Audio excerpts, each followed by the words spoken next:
Heading लगा रखे आपने अपराध जांच की विधि।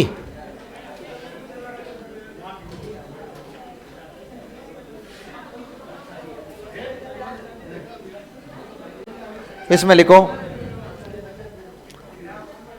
इसकी परंपरागत विधि,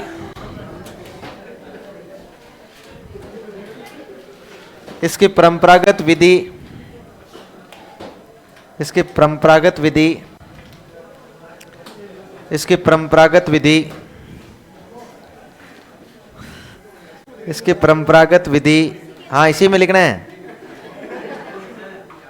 अपराध जांच की विधि में लिखना है। इसकी परंपरागत विधि दंड विधि मानी जाती है।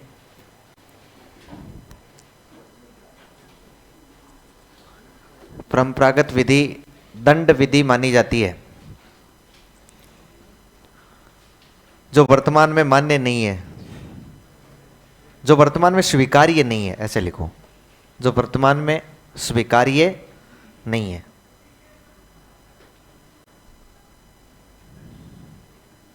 फिर लाइन बदल के लिखो,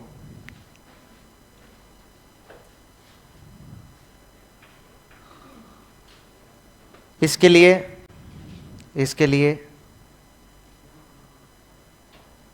वर्तमान में मुक्त शब्द साचर्य विधि, अपने आप ही लिखना है, मुक्त शब्द साचर्य विधि। कोष्टक में लिखो FWAT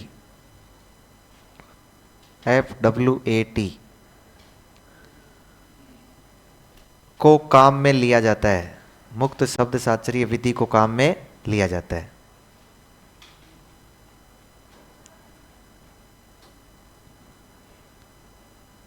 को काम में लिया जाता है। इससे अपराध जांच करने के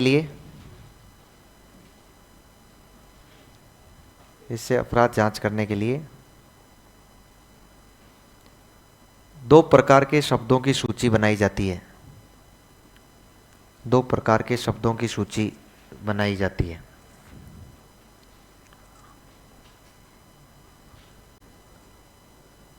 दो प्रकार के शब्दों की सूची बनाई जाती है।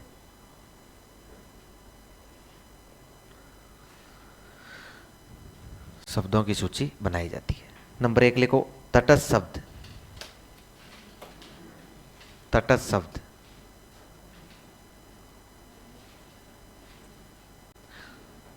इसमें डैश लगा के लिखो, इनका अपराध से कोई लेना देना नहीं होता है। इनका अपराध से कोई लेना देना नहीं होता है।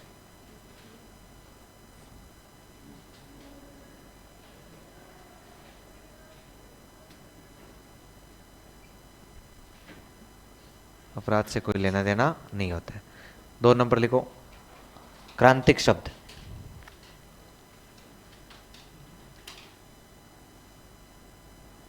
क्रांतिक शब्द लिखो, ये अपराध से मिलते जुलते होते हैं। ये अपराध से मिलते जुलते होते हैं।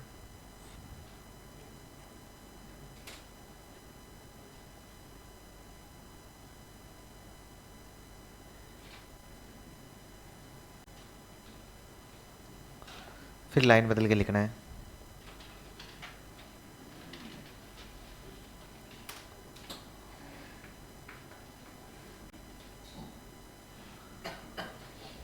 यदि तटस्थ एवं क्रांतिक शब्दों, यदि तटस्थ एवं क्रांतिक शब्दों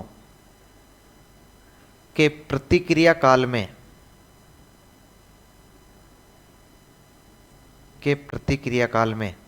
अंतर आ जाए, यदि तटस्थ एवं क्रांतिक शब्दों के प्रतिक्रिया काल में अंतर आ जाए, तो शक की सुई उस बालक की तरफ घूम जाती है। तो शक की सुई उस बालक की तरफ घूम जाती है। यदि तटस्थ एवं क्रांतिक शब्दों के प्रतिक्रिया काल में अंतर आ जाए, तो शक की सुई उस बालक की तरफ घूम जाती है। मतलब शक किस पर कर लेते हैं? उस बालक पर कर लेते हैं। अच्छा एक बात बताओ, हमने FWAT इस विधि का प्रयोग अपराध जांच में भी कर रहे हैं, हम व्यक्तित्व मापन भी कर रहे हैं। यदि आप में कोई ऐसा इंटेलेक्चुअल बालक है क्या जो ये बता सके कि वहां भी हम वहां व्यक्तित्व मापन में इसका प्रयोग करते थे और यहां कर रहे हैं इसका अपराध जांच में, क्या अंतर है दोनों जगह, या सेम ही है? हैं?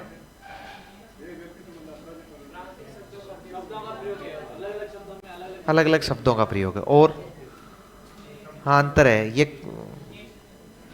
क्या? वहां अचेतन मन का अधिक है, नहीं अचेतन मन का। हाँ और बताओ। हाँ ये भी है। और बताओ। अच्छा मैं बताऊं इसमें एक कारण, यदि आपके समझ में आए तो। नहीं, कई बार उसको प्रयोगशाला में भी करवाते हैं, विद्यालय से बाहर भी ले आते हैं। मैं बताऊं इसमें मुख्य अंतर। देखो जब हम इस विधि का प्रयोग व्यक्तित्व मापन में कर रहे होते हैं ना, तो हमें उस बालक का पता होता है कि किसका मापन करना है, लेकिन उसके अंदर क्या गुण है उस गुण का पता लगाना पड़ता है। व्यक्तित्व मापन में बालक को खड़ा करके उससे हम शब्द पूछते हैं, यदि हमने चाकू का नाम लिया, उसने मर्डर का नाम लिया, इसका मतलब वो अपराधी प्रवृत्ति का है। बात समझ पा रहे हैं कि नहीं समझ पा रहे हैं?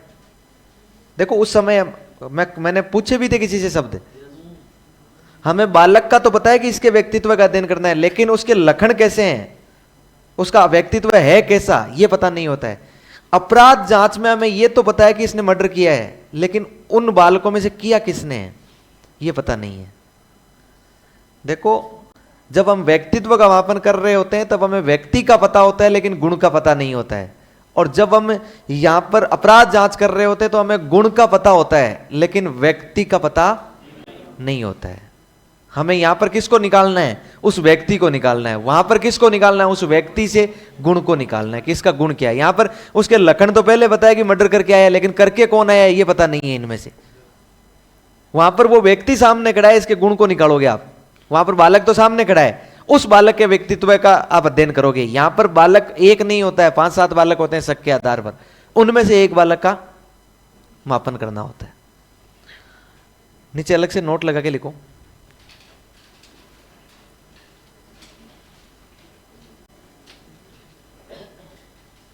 नीचे अलग से नोट लगा के लिखो।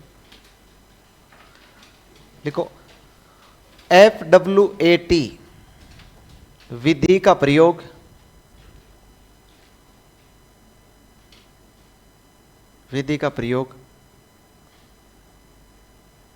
व्यक्तित्व मापन के साथ साथ अपराध जांच में भी करते हैं।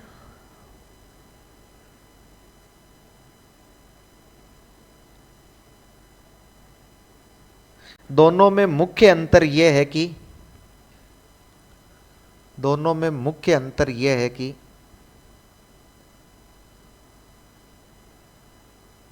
दोनों में मुख्य अंतर यह है कि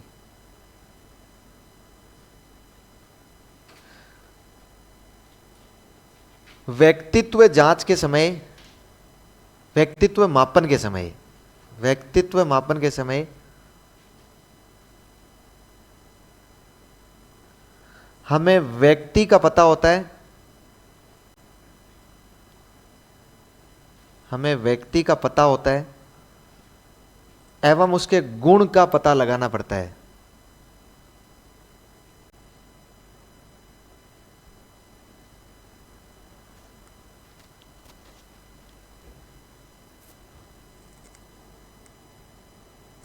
उसके गुण का पता लगाना पड़ता है, जबकि अपराध जांच के समय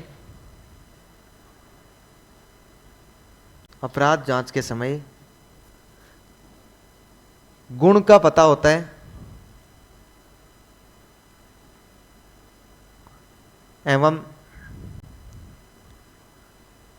व्यक्ति का पता लगाना होता है।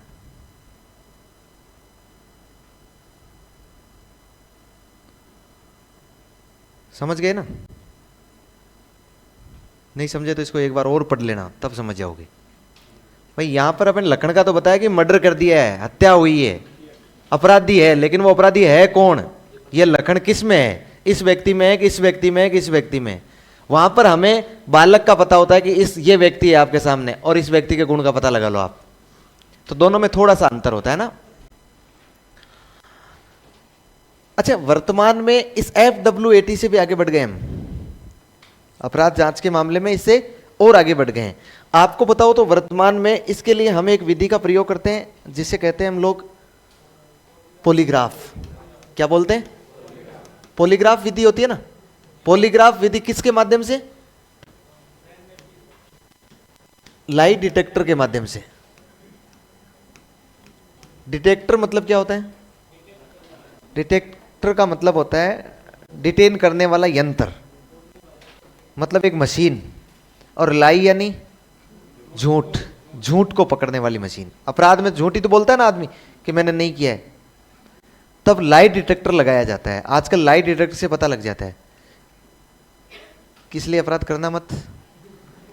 लाइट डिटेक्टर लगाएंगे तुरंत झूठ पकड़ी जाएगी।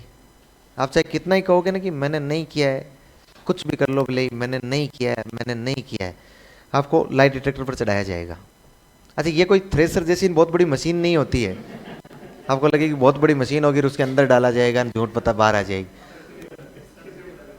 नहीं, इसमें क्या होता है कि इसमें बहुत सारी मशीनें एक दूसरे के साथ कनेक्ट होती है।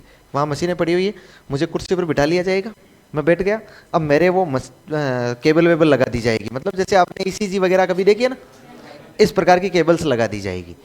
और मेरे सामने कोई नहीं होगा, और मेरे सामने एक व्यक्ति होगा जो मुझसे प्रश्न पूछ रहा होगा। वो पहले से प्रश्न निर्मित करके लाएगा, पहले से वो क्वेश्चन निर्मित करके लेके आएगा। वो क्वेश्चन मुझसे पूछेगा। वहां पर मेरी वो जो मशीनें लगी हुई है ना मेरे से, वो मशीनें हर क्षण हर समय मेरे शरीर के प्रत्येक चीज का मापन कर रही है, ग्राफ निकाल रही है। जैसे BP, हार्ट बीट, श्वसन की क्रिया, ब्लड की रफ्तार, ये जितने भी प्रकार के ग्राफ होते हैं ना, ECG वगैरह जितने भी होते हैं, वो सारे ग्राफ हर क्षण निकलते रहते हैं।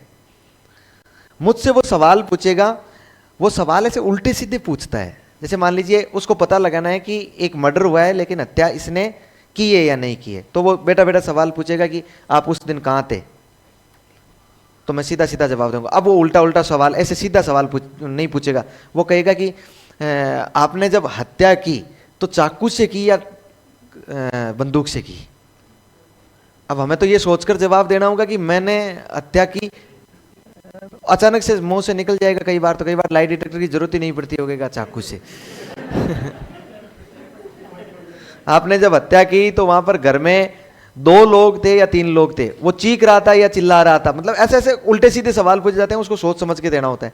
और निश्चित सी बात है कि यदि व्यक्ति झूठ बोलेगा तो उसके संवेग विचलित होंगे। संवेग क्या होंगे? विचलित। BP में ऊपर नीचे होगा, हार्ट बीट ऊपर नीचे होगी, श्वसन तंत्र ऊपर नीचे होगी, श्वसन क्रिया, और उधर ग्राफ निकल रहे हैं। उधर क्या निकल रहे हैं? ग्राफ निकल रहे हैं। यदि पहले आपको जांच कर ली जाएगी, आपको बिठाया है यहां पर, आपको 15 मिनट तक आपके पॉलीग्राफ निकाले, आपके सामने कोई नहीं था, तो 15 मिनट तक पॉलीग्राफ निकाले उनमें, और फिर अगले 15 मिनट में जब आपको सवाल पूछे, उनमें आपके जो ग्राफ आए ना, उनका फिर एक विशेषज्ञ होता है ना डॉक्टर, टाइम लगता है इसमें, फिर उसको पूरा मिलाना पड़ता है, तो उसको 2 दिन 3 दिन का समय लगता है। वो पॉलीग्राफ निकलने के बाद प्रत्येक ग्राफ को, पॉलीग्राफ मतलब बहुत सारे ग्राफ निकल जाना, बहुत सारी रिपोर्ट्स आपकी आ जाती है, उस रिपोर्ट्स को मिलान करता है। यदि उनमें अंतर आ रहा है तो निश्चित सी बात है कि आप क्या झूठ बोले। लेकिन आजकल अपराधी इतने शातिर हो गए, अब यदि मंदबुद्धि का अपराधी है तो वो पॉलीग्राफ आ ही जाएगा सामने, वो फिर होपलेस हो जाएगा, मामला गड़बड़ हो जाएगा, बाहर ही दिखाई दे देगा। और यदि इतने तीव्र बुद्धि के अपराधी है जिसकी IQ बहुत अच्छी है, वो उस चीजों को मैनेज कर लेगा, वो मैनेज कर लेगा, वो उसको मैनेज कर लेगा। लेकिन आजकल हम लोग क्या कर रहे हैं, ये इसको भी छोड़ दिया, लाइट डिटेक्टर को भी। आजकल इससे बड़ी एक चीज आ गई है, ब्रेन मैपिंग। आजकल क्या आ गई है?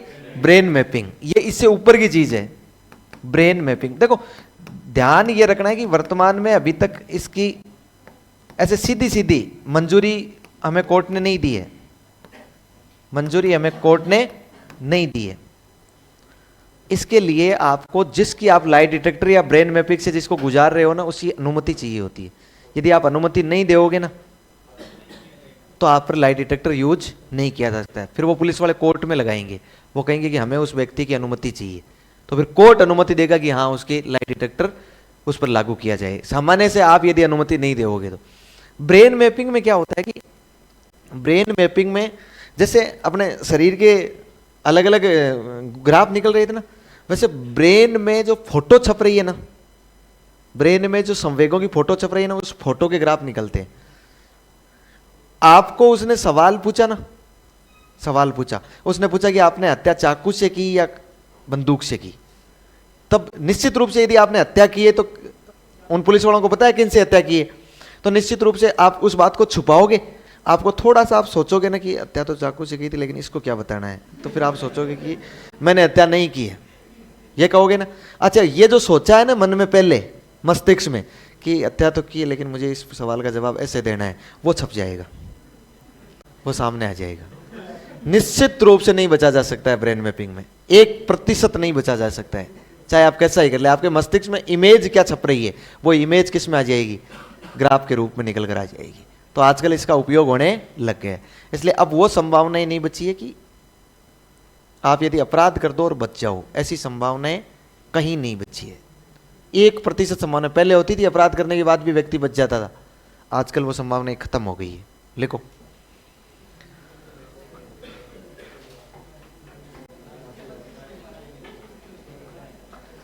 क्या लिखा है आपने, नोट डाल के लिखा है ना, मुक्त शब्दशास्त्रीय विधि लिख ली। नेक्स्ट लिखो, वर्तमान में अपराध जांच की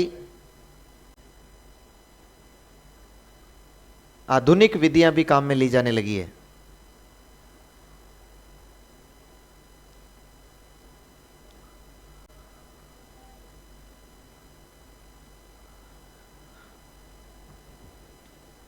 आधुनिक विधियां काम में ली जाने लगी है,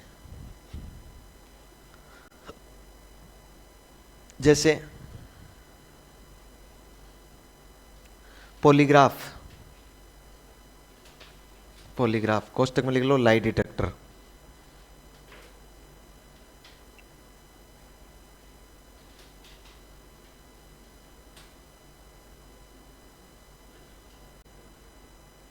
लाई डिटेक्टर। फिर लिखो ब्रेन मैपिंग,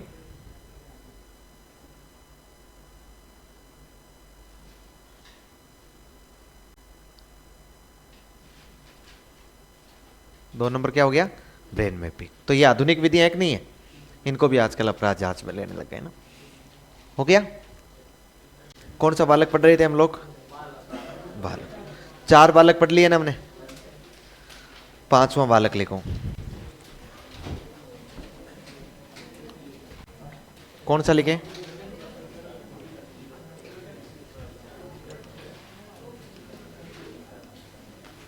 लिखो प्रतिभाशाली बालक।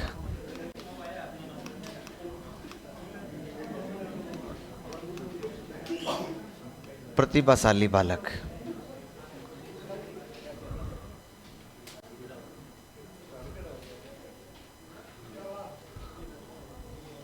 क्या हुआ,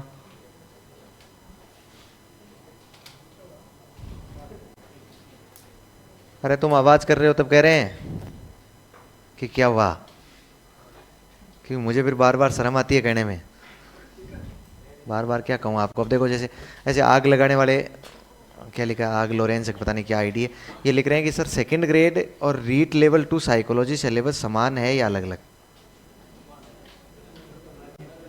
आदमी की छाती पे बेर पड़ा है, बोले यार उठा के कोई खिला दे ना तो खा लूँ मैं यार। भाई यार सिलेबस देखना है यार, सिलेबस आरपीएससी ने दे रखा है, अधीनस्थ बोर्ड ने दे रखा है, सिलेबस निकाल, पढ़ा लिखा है उसमें, और उसमें देख ले कौन सा टॉपिक सेम है कौन सा टॉपिक अलग है। मतलब लोग मेहनत करना ही नहीं चाहते भाई। क्या मुझे बताओ, इस बात का क्या सेंस रह जाएगा। मैं ये नहीं कह रहा हूं कि मैं बताऊंगा नहीं, मैं तो बता दूंगा, क्योंकि मेरी तो मिनटें चल रही है, मैं तो 2-4 मिनट बत्ती निकालूंगा इनमें, है ना।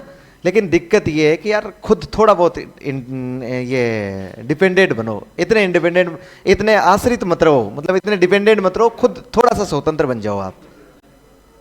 प्लीज बताएं साइंस और मैथ्स के टीचिंग मेथड में क्या डिफरेंस है? मैंने पहले भी पढ़ रखा है, कुछ समझ नहीं आ रहा है, प्लीज एक बार सही से बताइए।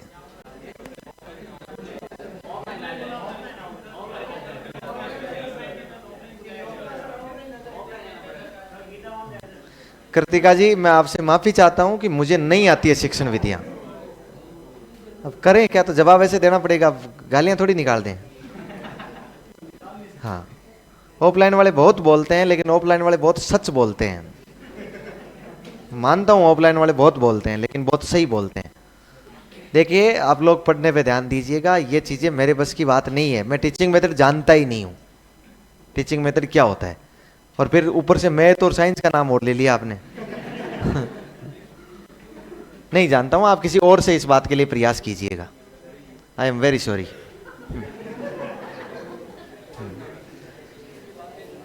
प्रतिभाशाली बालक, यार क्या कर सकते हैं बताओ? मेहनत करो रे थोड़ी सी, थोड़ा सा खुद कुछ करने का प्रयास करो, सारी चीजों पे नहीं। चलिए, पहले नहीं पढ़ रखा है सही से। हाँ, ये मैं सही से पढ़ा दूंगा आप। इसका शटर डाउन कर दो, इसका शटर डाउन कर दो। प्रतिभाशाली, अब एक बार है ना, दो प्रकार के बालक बहुत ध्यान से पढ़ेंगे हम लोग। देश में बहुत काम के बालक है, ऐसे बालक है ना, ऐसे बालक प्रतिभाशाली बालक है, कभी कमेंट नहीं करते हैं। लिखना है, ये विशेषता में याद रखना ना। अच्छा, प्रतिभाशाली बालक कौन होगा?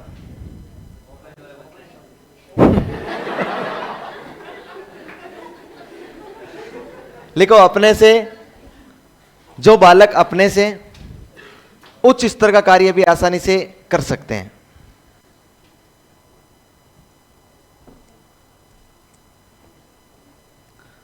जो बालक अपने से उच्च स्तर का कार्य भी आसानी से कर सकते हैं।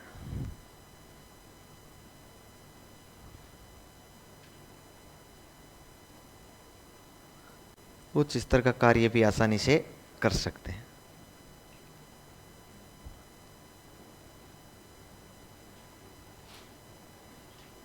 अच्छा, इनकी आईक्यू कितनी होती है? कितनी होती है? किसके अनुसार? टर्मन के अनुसार इनकी आईक्यू है 140 से ऊपर। ठीक है। अच्छा, एक व्यक्ति व डनलप, इसके अनुसार इनकी आईक्यू होती है 132 से ऊपर। एक व्यक्ति है क्रो एंड क्रो, इसके अनुसार इनकी आईक्यू होती है 130 से ऊपर।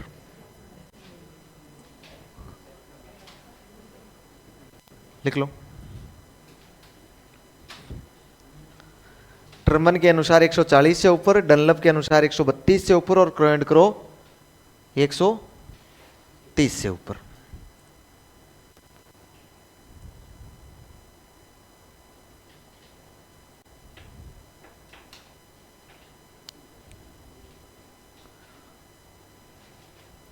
नेक्स्ट लाइन में लिखो, इनकी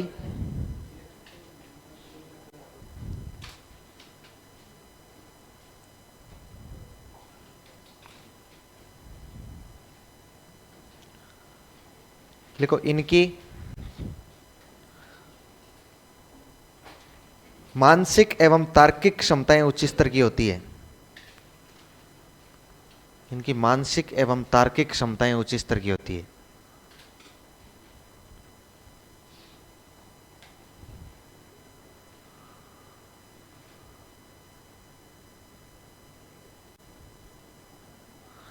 नेक्स्ट लिखो, ये कठिन विषयों में अधिक रुचि लेते हैं।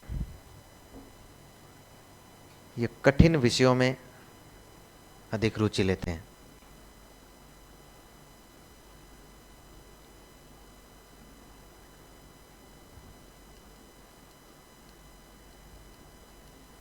कठिन विषयों में अधिक रुचि लेते हैं। नेक्स्ट लिखो, ये अनुशासित होते हैं,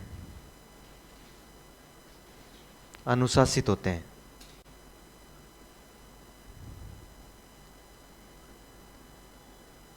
नेक्स्ट लिखो, नेतृत्व की क्षमता पाई जाती है, नेतृत्व की क्षमता पाई जाती है।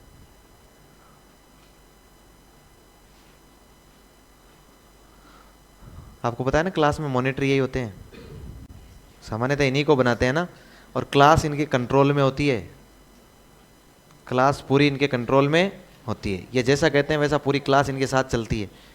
ये प्रतिभाशाली बालक होते हैं। अच्छा लिखो,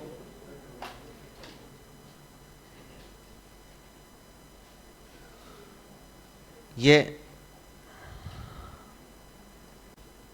जितनी अच्छी विशेषताएं याद आ रही है ना आपको, वो सारी इनकी है।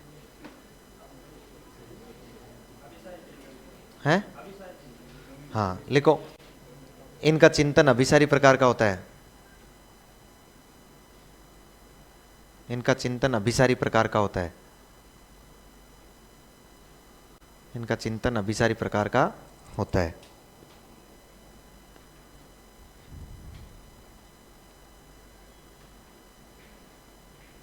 नेक्स्ट लिखो, ये मानसिक खेल खेलना अधिक पसंद करते हैं, ये मानसिक खेल खेलना अधिक पसंद करते हैं।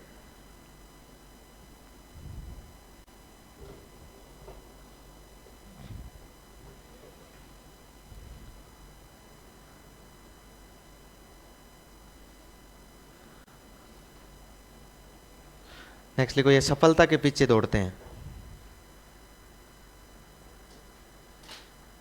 ये सफलता के पीछे दौड़ते हैं।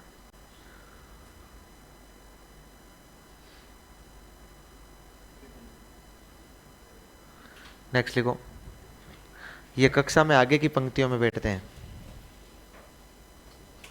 ये कक्षा में आगे की पंक्तियों में बैठते हैं।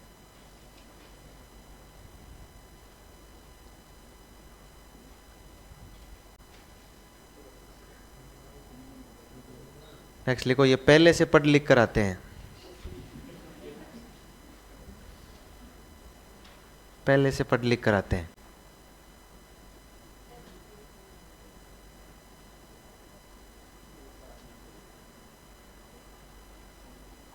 और कुछ भी याद आए ना आपको, जो अच्छी अच्छी क्षमताएं इनकी होती है ना, इनके पास नेतृत्व क्षमता आती है, इनके पास वो शब्द भंडार अच्छा होता है, इनके पास शब्द भंडार अच्छा होता है।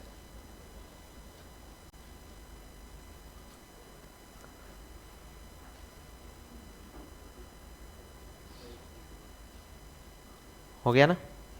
शिक्षा लिखो, शिक्षा। जीनियस बालक होते हैं ये, बहुत अनुशासित होते हैं, बहुत समायोजित होते हैं ये बालक, कुसमायोजित नहीं होते हैं। हर चीज़ को ये क्या कर लेते हैं, मैनेज कर लेते हैं। नेतृत्व तो इनमें होता ही है, इनके शिक्षकों के साथ बहुत अच्छे संबंध होते हैं, न केवल शिक्षकों के साथ बल्कि कक्षा के अन्य छात्रों के साथ भी इनके अच्छे संबंध होते हैं, रिलेशन अच्छे रहते हैं इनके, हमेशा शिक्षकों के चहेते होते हैं, शिक्षक हमेशा इनको पसंद करते हैं। लिखो, शिक्षा, कैसी शिक्षा दी जानी चाहिए? हैं?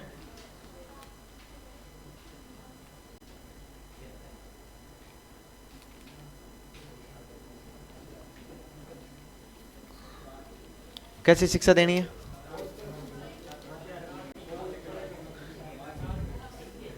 तार्किक शिक्षा? नहीं तो आप तो मास्टर तो वही हो ना, तार्किक शिक्षा कैसे दे पाओगे आप? इनके लिए क्या कर पाओगे आप? स्कूल में जाकर इनको क्या कर पाओगे, कैसे कर पाओगे? तो देखो, इनके लिए जरूरत पड़े तो विशेष कक्षाओं और अतिरिक्त कक्षाओं की व्यवस्था कर देनी है, ठीक है? विशेष कक्षाओं और अतिरिक्त कक्षाओं की। और इनको हमेशा विशेष शिक्षा से, मतलब उच्च प्रशिक्षित शिक्षकों से शिक्षण करवाना चाहिए, क्योंकि सामान्य शिक्षक से ज्यादा तो ये जानते हैं, इसलिए हमेशा किससे करवाना चाहिए? जो उच्च प्रशिक्षित शिक्षक हो ना, उससे इन्हें क्या करवाना चाहिए? शिक्षण। यदि व्यवस्था आपके पास हो सके तो। फिर यदि नियम अनुमति दे तो इनको तीव्र प्रोन्नति कर देनी चाहिए। तीव्र प्रोन्नति मतलब आपको लग रहा है कि बच्चा जीनियस है तो एक क्लास बीच में उसकी छोड़ी जा सकती है, डायरेक्ट उसे अगली क्लास में ले जाया जा सकता है, यदि ऐसा हो तो, संभव हो तो, है ना। और संभव नहीं हो तो फिर अच्छा, ये जो बालक होते हैं ना वो मानसिक खेलों में ज़्यादा पसंद भाग लेते हैं, इसलिए इनको मानसिक के साथ किसमें, शारीरिक खेलों के में भी भाग लेने के लिए प्रेरित करना चाहिए। ये लोग, ये बालक जो होते हैं ना, ये पढ़ाई के बहुत पीछे दौड़ते हैं, इसलिए इनको कभी कभार सामाजिक क्रियाकलापों में भाग लेने के लिए प्रेरित किया जा सकता है। ये लोग परीक्षा नज़दीक होने की वजह से, टेस्ट नज़दीक होने की वजह से कक्षा के अन्य जो पाठ्य सहगामी क्रियाएं होती हैं ना उनमें भाग नहीं लेते हैं। ये कहते हैं हमारे टेस्ट नज़दीक है या परीक्षा नज़दीक है, अब हम भाग नहीं लेंगे। तो ध्यान रखें इनका समय भी जाया नहीं हो और इनको उनमें भाग लेने के लिए भी प्रेरित करना चाहिए। लिखो।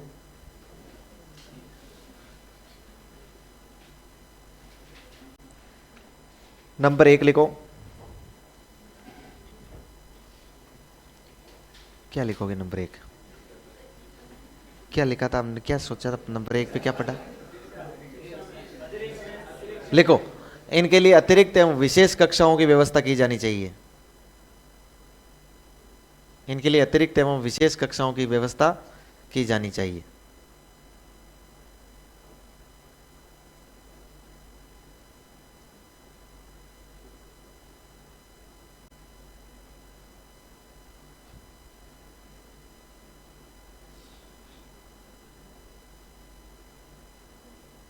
की व्यवस्था की जानी चाहिए। नेक्स्ट लिखो।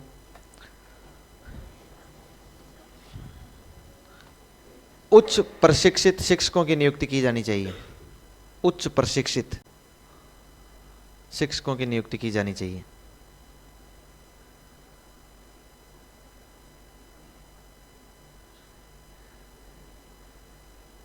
उच्च प्रशिक्षित शिक्षकों की नियुक्ति की जानी चाहिए।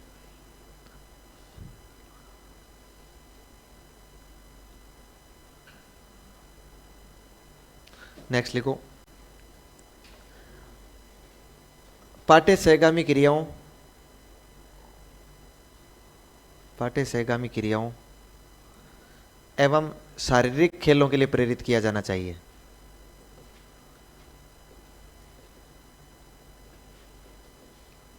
प्रेरित किया जाना चाहिए।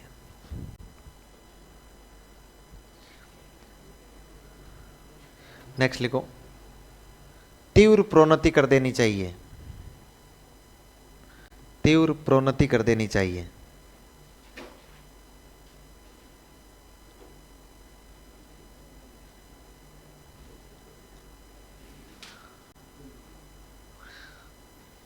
उत्तरदायी पूर्ण कार्य सौंपे जाने चाहिए। उत्तरदायी पूर्ण कार्य सौंपे जाने चाहिए। तीव्र प्रोन्नति का मतलब समझ गए हो ना? प्रोग्रेशन मैं 3 बार तो बता चुका हूं, सॉरी, क्या समझ में ही नहीं आ रहा है। तीव्र प्रोन्नति क्या होती है? बहुत इंटेलिजेंट है, तीसरी क्लास में पढ़ रही है, स्कूल वालों को लग रहा है तो उसे डायरेक्ट 5वीं क्लास में ले जाओ, हैं? अच्छा, कोई प्रमोट हुआ है क्या? नहीं, कोविड प्रमोट नहीं कर रहा हूं मैं।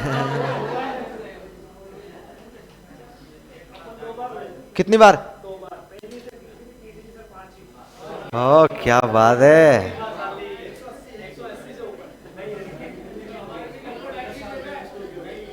और कौन है प्रमोटेड?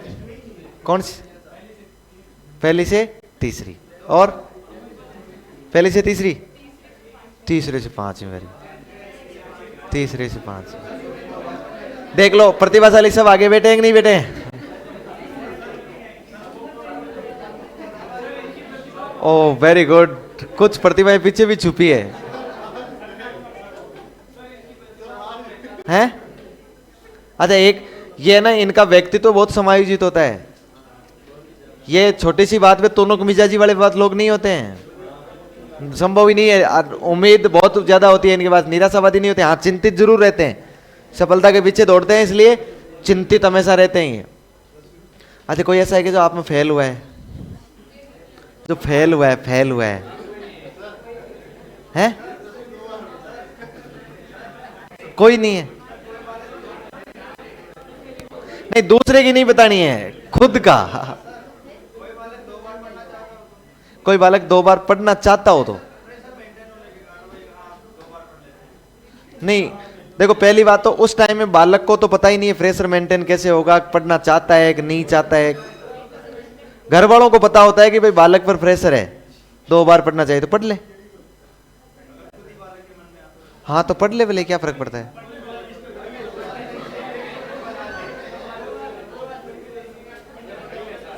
उसमें कोई समस्या नहीं है।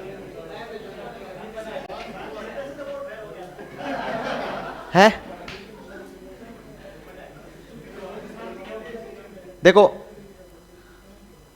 एक कमेंट आया कि सर प्रतिभाशाली और प्रतिभावान बालक दोनों एक ही है क्या?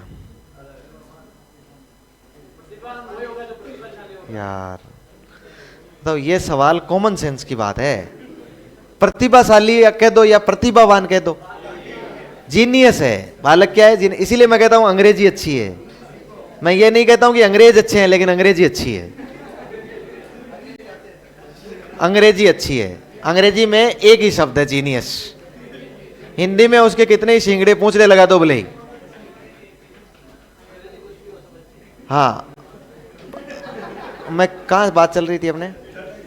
अच्छा मतलब कोई भी फेल तो नहीं हुए, जीनियस वाला किए सारे लगभग। और कुछ जीनियस मिले जिन्होंने कक्षा को प्रोन्नति की है। अच्छा इनके लिए पाठ्यक्रम सिलेबस जो होगा ना वो इनके लिए छोटा सा होता है, चुटकी भर का। इसलिए सिलेबस को क्या कर देना चाहिए? विस्तृत। लिखो इनके लिए विस्तृत सिलेबस का निर्माण किया जाना चाहिए।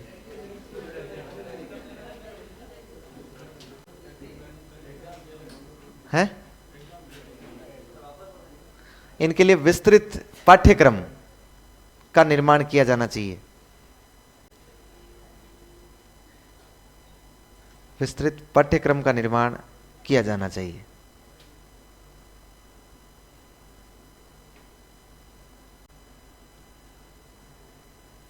विस्तृत पाठ्यक्रम का निर्माण किया जाना चाहिए।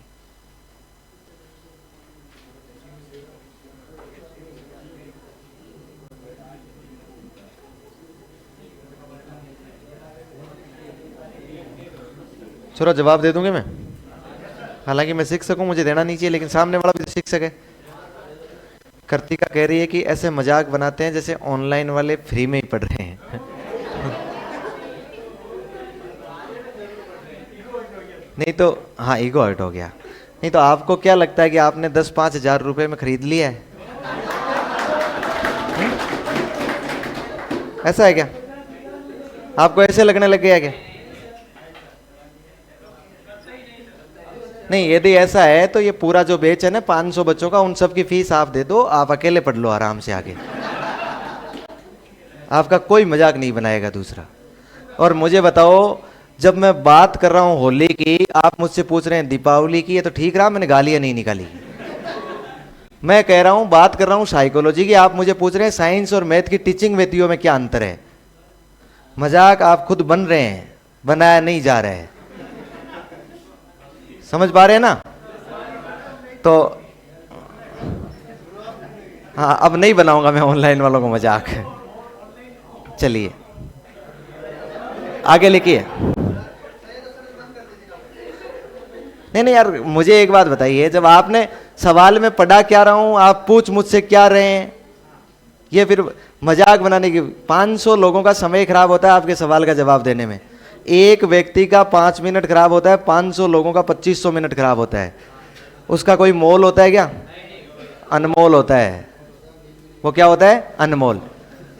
ये तो ठीक है कि मैं कुछ कुछ जो काम की बातें होती है ना उसका भी जवाब दे देता हूं, ये भी ठीक है, बाकी काम की होती नहीं है। काम की है नहीं।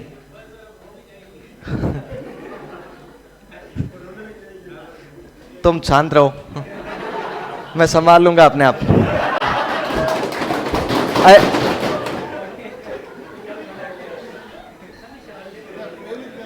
हाँ लिखो आप, क्या लिखा है? विस्तृत सिलेबस बनाया जाना चाहिए। आरएसएम बोर्ड को कहा जाना चाहिए कि प्रतिभाशाली बालकों के लिए कैसा बनाए? सिलेबस विस्तृत बनाया जाए। हम किसको पढ़ रहे हैं? प्रतिभाशालियों को। तो प्रतिभाशाली कंप्लीट हो गए। अब पढ़िएगा सृजनशील, सबसे अच्छे बालक।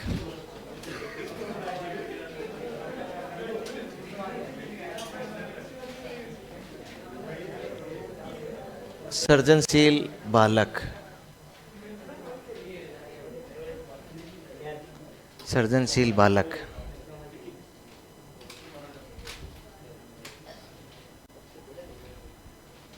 सर्जनशील बालक।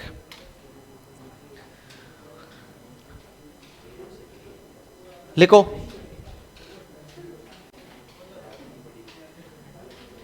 लिखो अंग्रेजी का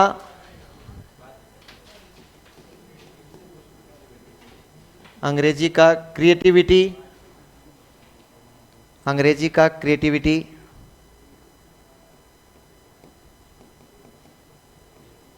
लैटिन भाषा के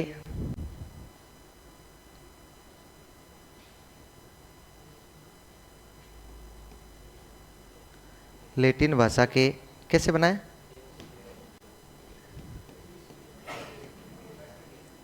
केरे से बनाए, लैटिन भाषा के केरे से बनाए, जिसका अर्थ होता है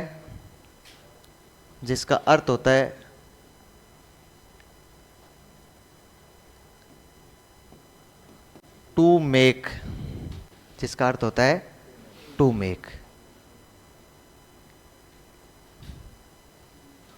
यानी निर्माण करना। देखिए ये छोरा सही पूछ रहा है, लक्ष्मण सही बात पूछ रहा है। कई बार क्या होती है, बातें गायब हो जाती है जब बीच में डाइवर्ट होते हैं ना। तो इन प्रतिभाशाली बालकों के लिए हमने ये लिखा है कि विशेष शिक्षकों की व्यवस्था करनी चाहिए, ऐसा लिखा है। विशेष विद्यालयों की भी स्थापना करनी चाहिए यदि चाहो तो, प्रतिभाशाली बालकों की। प्रतिभाशाली जैसे मंदबुद्धि बालकों के लिए विशेष विद्यालयों की स्थापना करते हैं ना हम लोग, वैसे इनके लिए भी विशेष विद्यालयों की स्थापना की जानी चाहिए। क्या भारत में ऐसे विशेष विद्यालयों की स्थापना की गई है क्या इनके लिए अभी तक? नवोदय विद्यालय। कौन से विद्यालय? नवोदय। 1986 की शिक्षा नीति में यह कहा गया कि इन बालकों की ग्रामीण जो प्रतिभा है ना, जीनियस बालक है, उनको अलग से विद्यालयों की स्थापना हो, ताकि वो सामान्य शिक्षकों की बजाय बहुत ज्यादा टैलेंटेड प्रशिक्षित शिक्षकों से पढ़ें और सब एक बैच के रहें। आप में से कोई नवोदय विद्यालय में होता कैसे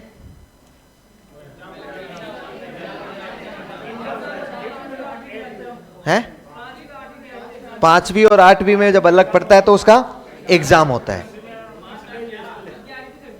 अभी 11वीं कर दी, और ये बालक वो विद्यालय, उसमें सारी व्यवस्था होती है, रहने खाने पीने की, वहीं रहते हैं, हॉस्टल में वहीं रहते हैं, और अच्छे टीचर होते हैं। इंग्लिश मीडियम सीबीएसई बोर्ड पर होती है, सीबीएसई मोड में ये काम करती है। और ये जो विद्यालय है ना, ये विद्यालय लगभग जगह मिल जाएंगे आपको, हर जिले में, प्रत्येक डिस्ट्रिक्ट में एक तो मिल ही जाएगा ना। बाद में बड़े नहीं है, एक बार प्रत्येक डिस्ट्रिक्ट में इनको एक को खोला गया था। सीटें लिमिट होती है। अच्छा, आप में से कौन कौन नवोदय में पढ़ा है? नवोदय का एक स्टूडेंट है केवल। कौन से नवोदय की बात कर रहे हैं आप? और सबका नाम जवाहर नवोदय के नाम से ही है लगभग। राजीव गांधी जी ने बनाए थे तो जवाहर के नाम से ही बनाए थे। बहुत टैलेंटेड। अच्छा, मुझे ऐसा लगता है कि वहां से जो बच्चे निकले हुए हैं ना, वो बच्चे किसी अपनी लापरवाही की वजह से रह जाए तो अलग बात है, बाकी हर बच्चा टैलेंटेड होता है, हर बच्चा। पूरे बैच के बैच, जो बैच के बैच निकले होते हैं ना, पूरे बैच के बैच कहीं ना कहीं बहुत अच्छे सफल होते हैं। पिछले दिनों मुझे मौका मिला, कुचामन सिटी में जवाहर नवोदय विद्यालय, उसमें कोई एक बैच आया हुआ था, उसमें कोई पुराना बैच था। वो आप अपने को तो पता ही नहीं होगा, अपने विद्यालय में स्कूल में कौन से बच्चे अपने साथ पढ़े थे। सबके नंबर है, ग्रुप ग्रुप बना रखा है, कभी मिलते हैं वो लोग। उन्होंने वो वर्ष में एक बार ये ऐसा आयोजन रखते हैं, ऐसी कोशिश करते हैं कि उन गुरुजनों से वो मिलें। हाँ, एल्यूमिनी मीट में आते हैं, तो जाहिर से एल्यूमिनी मीट स्कूल से वो रखवाते ही उसी समय पर है भाई, जब जिस समय पर उनको छुट्टी हो उस हिसाब से वो रखवाते हैं। तो उसमें जाने का मौका मिला, मुझे लगा यार सारे के सारे अधिकारी और सारे के सारे बिजनेसमैन बैठे हैं। तो खर्चा आता है, खर्चे का उनका क्या है, खर्चा कमा रहे हैं वो। हाँ, नहीं फंड देती है वो अलग चीज है, लेकिन वो खुद भी तो खर्चा कर सकते हैं ना, इतने संभव होते हैं। तो नवोदय विद्यालय अलग विद्यालय, और उसमें बच्चा पढ़ा हुआ है, इसका मतलब बहुत टैलेंटेड है, बहुत प्रतिभाशाली बच्चा है। हैं? जन्नत होता है, वास्तव में वो जन्नत होता है, एजुकेशन का जन्नत है वो, मानना पड़ेगा। अब आजकल थोड़ी सी क्या है कि हल्का सा इनकी स्थिरता में गिरावट आई है, वर्तमान में इनके लेवल में हल्की सी गिरावट आ गई है, क्योंकि लोग थोड़े ज़्यादा होशियार हो गए। नवोदय विद्या जैसे यहाँ चलता है ना, वैसे ही आजकल होता है ना, जैसे 11वीं कक्षा का पेपर भी लीक हो गया, 9वीं कक्षा का पेपर भी लीक हो गया, तो इस तरह से वहाँ पर भी कुछ ना कुछ थोड़ा बहुत अपवाद स्वरूप चलता रहता है। तो यहाँ ठीक है, हाँ लिख दिया। अभिसारी चिंतन होता है इनका, ये विशेष विद्यालय, ध्यान रह जाएगा आपको, ऐसे ही लिखना नहीं है। क्रिएटिविटी लैटिन भाषा के केरे से बनी है, जिसका अर्थ क्या होता है, टू मेक, इसका मतलब निर्माण करना। क्या होता है, निर्माण करना। लिखो, नेक्स्ट लाइन में लिखो, ऐसे बालक जो किसी भी कार्य को नए ढंग से, जो किसी भी कार्य को नए ढंग से करता है या नए विचार प्रस्तुत करता है, सृजनशील बालक कहलाता है।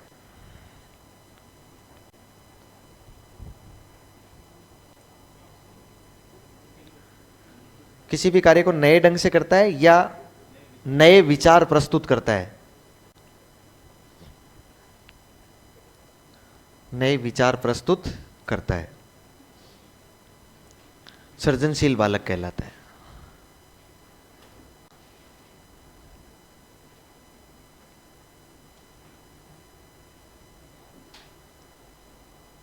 मतलब किसी भी कार्य को नए तरीके से करना ही, नया आइडिया देना ही, नया कार्य करना ही, नई विधि सुझाना ही क्या है, एक प्रकार की सृजनात्मकता है। अच्छा, ये सृजनात्मकता किस में पाई जाती है? तो सृजनात्मकता जरूरी नहीं है कि प्रतिभाशाली बालक में ही हो। क्रो एंड क्रो कहता है कि 90 से ऊपर आईक्यू वाले बालकों में भी सृजनशीलता पाई जा सकती है। लिखो, क्रो एंड क्रो के अनुसार, क्रो एंड क्रो के अनुसार 90 से ऊपर आईक्यू वाले बालकों में भी, 90 से ऊपर आईक्यू वाले बालकों में भी सृजनशीलता पाई जा सकती है।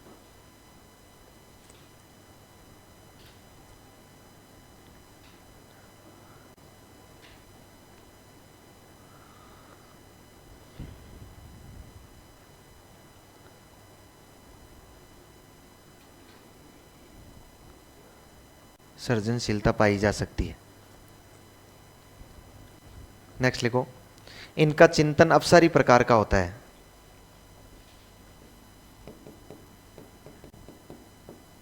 इनका चिंतन अपसारी प्रकार का होता है।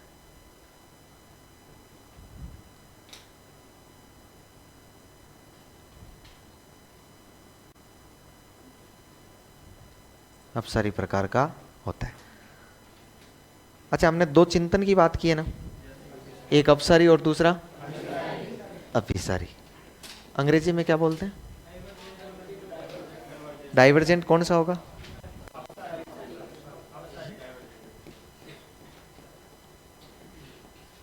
डाइवर्जेंट। और अभिसारी कन्वर्जेंट। इसका मतलब क्या होता है?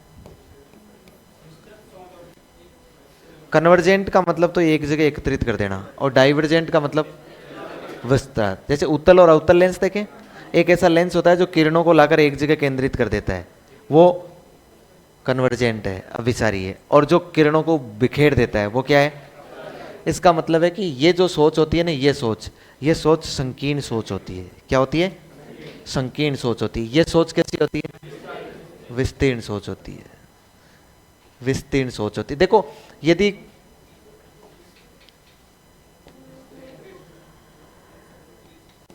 अब कैसे लिखेंगे?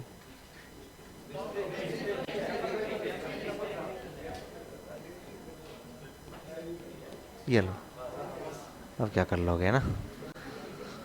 अच्छा, मुझे एक बात बताओ, जो बालक जोधपुर पढ़ने आए हैं ना, कोचिंग करने आए हैं, 8-10 महीने, 1 साल 2 साल आप यहाँ रहते हो, अब ये बालक आएगा ना, ये बालक कौन सा?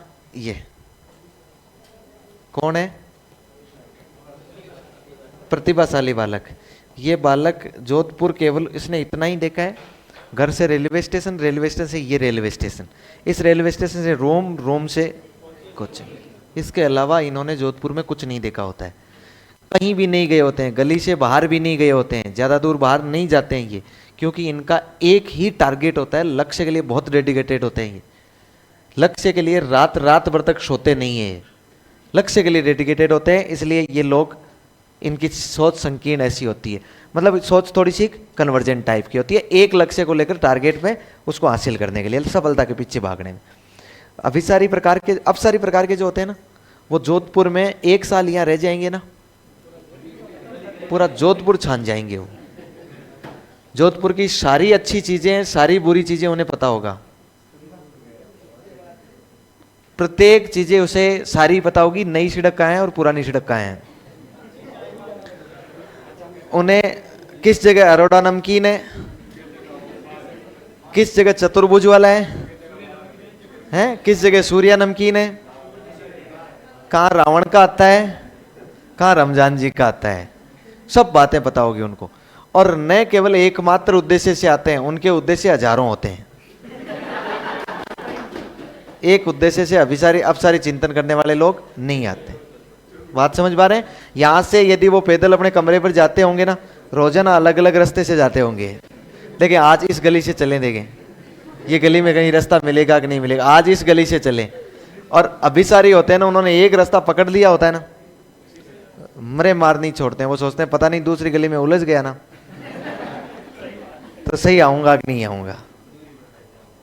और अपसारी प्रकार के बालक मस्त रहते हैं। अच्छा, ये बालक जो होते हैं ना, ये अपसारी जो चिंतन होता है ना, यदि ढंग से देखा जाए तो ये नवीन और मौलिक चिंतन होता है, वास्तविक चिंतन होता है, मतलब नए नए परिणाम लेकर आता है। और ये परंपरागत और रूढ़िवादी चिंतन होता है, ये परंपरागत और कैसा होता है, रूढ़िवादी। और ये कैसा होता है, नवीन और मौलिक चिंतन होता है। ऐसा किसी ने इसके बारे में सोचा नहीं होगा। लिखो, यहीं पर अलग से लिख लो ना, आपने लिखा है ना इनका चिंतन अपसारी होता है, लिखो अलग से, अपसारी चिंतन, अपसारी चिंतन,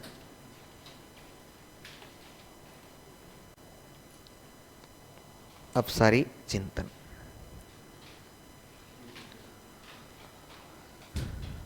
डाइवर्जेंट थिंकिंग होती है ना,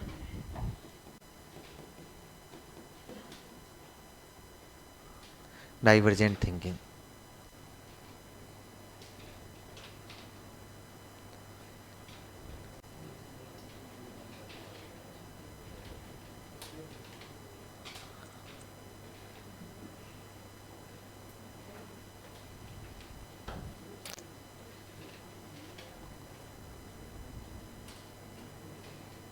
इसमें लिखो, ये नवीन एवं मौलिक चिंतन होता है, ये नवीन एवं मौलिक चिंतन होता है।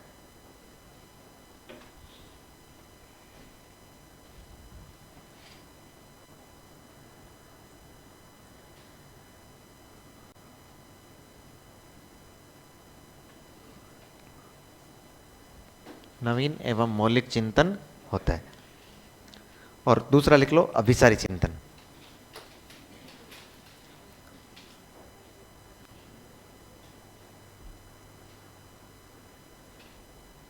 दूसरा लिख लो, अभिसारी चिंतन। ये कैसा होता है, कन्वर्जेंट थिंकिंग होती है।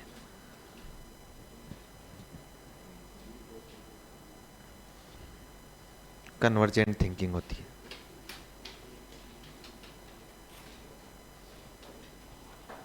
देखो, ये पुराना, पुराना, पुराना मतलब उसी विधि से, एक ही एक विधि से, पुराना परंपरागत एवं रूढ़िवादी चिंतन होता है, पुराना परंपरागत एवं रूढ़िवादी चिंतन होता है।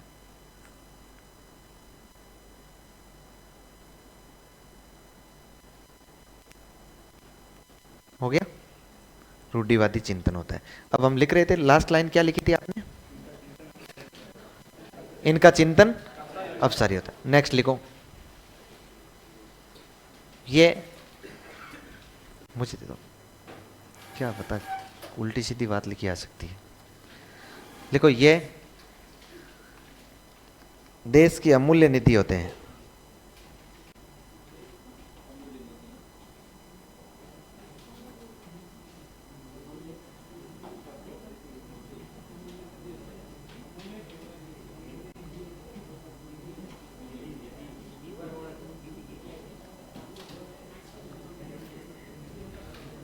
ये देश की अमूल्य निधि होते हैं। अमूल्य मतलब जिसका कोई मोल नहीं, निधि मतलब कोष, फंड, देश की अमूल्य निधि होते हैं। नेक्स्ट लिखो, ये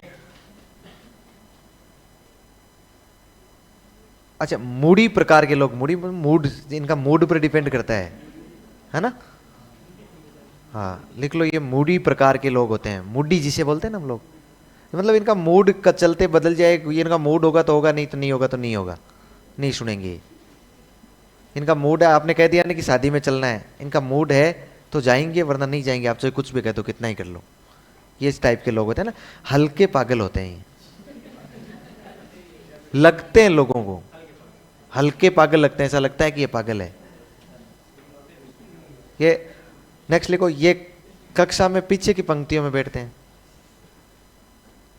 ये कक्षा में पीछे की पंक्तियों में बैठते हैं।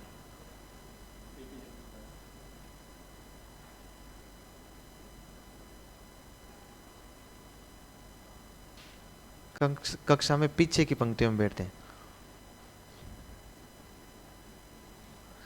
नेक्स्ट लिखो, सफलता इनके पीछे दौड़ती है। हाँ लिखो, सही कह रहा हूं मैं, गलत थोड़ी कह रहा हूं, सफलता इनके पीछे दौड़ती है।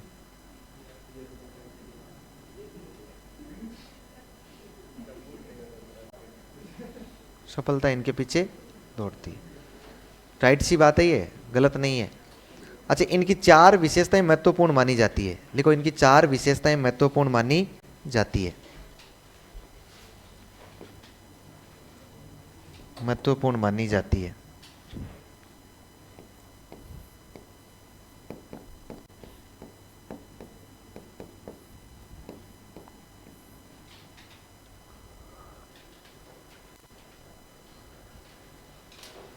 नंबर 1 लिखो, धारा प्रवाहिता, मौलिकता,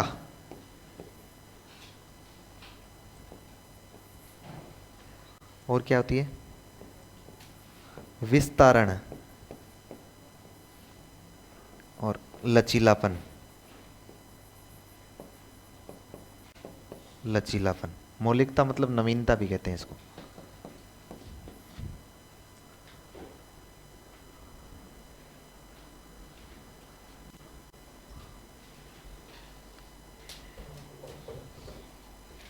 ये पूछा जाएगा ना, कौन सी विशेषता इसकी सृजनशील की नहीं है। सृजनशील की मुख्य विशेषताएं कितनी मानी है मनोवैज्ञानिकों ने? 4 ही मानी है। एक सारे समेट दिया चारों में। धारा प्रवाहिता क्या है? हैं? ये बालक होते हैं ना, इन बालकों के पास शब्द भंडार इतना, ये बोलते नहीं है। पहली बात तो ये पागल से लगते हैं, बोलते बोलते नहीं है, लेकिन यदि ये किसी बिंदु पर बोलने लग जाते हैं ना, तो देखने वाले देखते रह जाते हैं। इतना भयंकर धारा प्रवाह होता है इनका। नाना पाटेकर ने जितनी भी मूवीज बनाई है ना, अधिकांश में उसने सृजनशील बालक का रोल किया है। नाना पाटेकर ने जितनी भी मूवी बनाई है उनमें अधिकांश में किसका रोल किया है?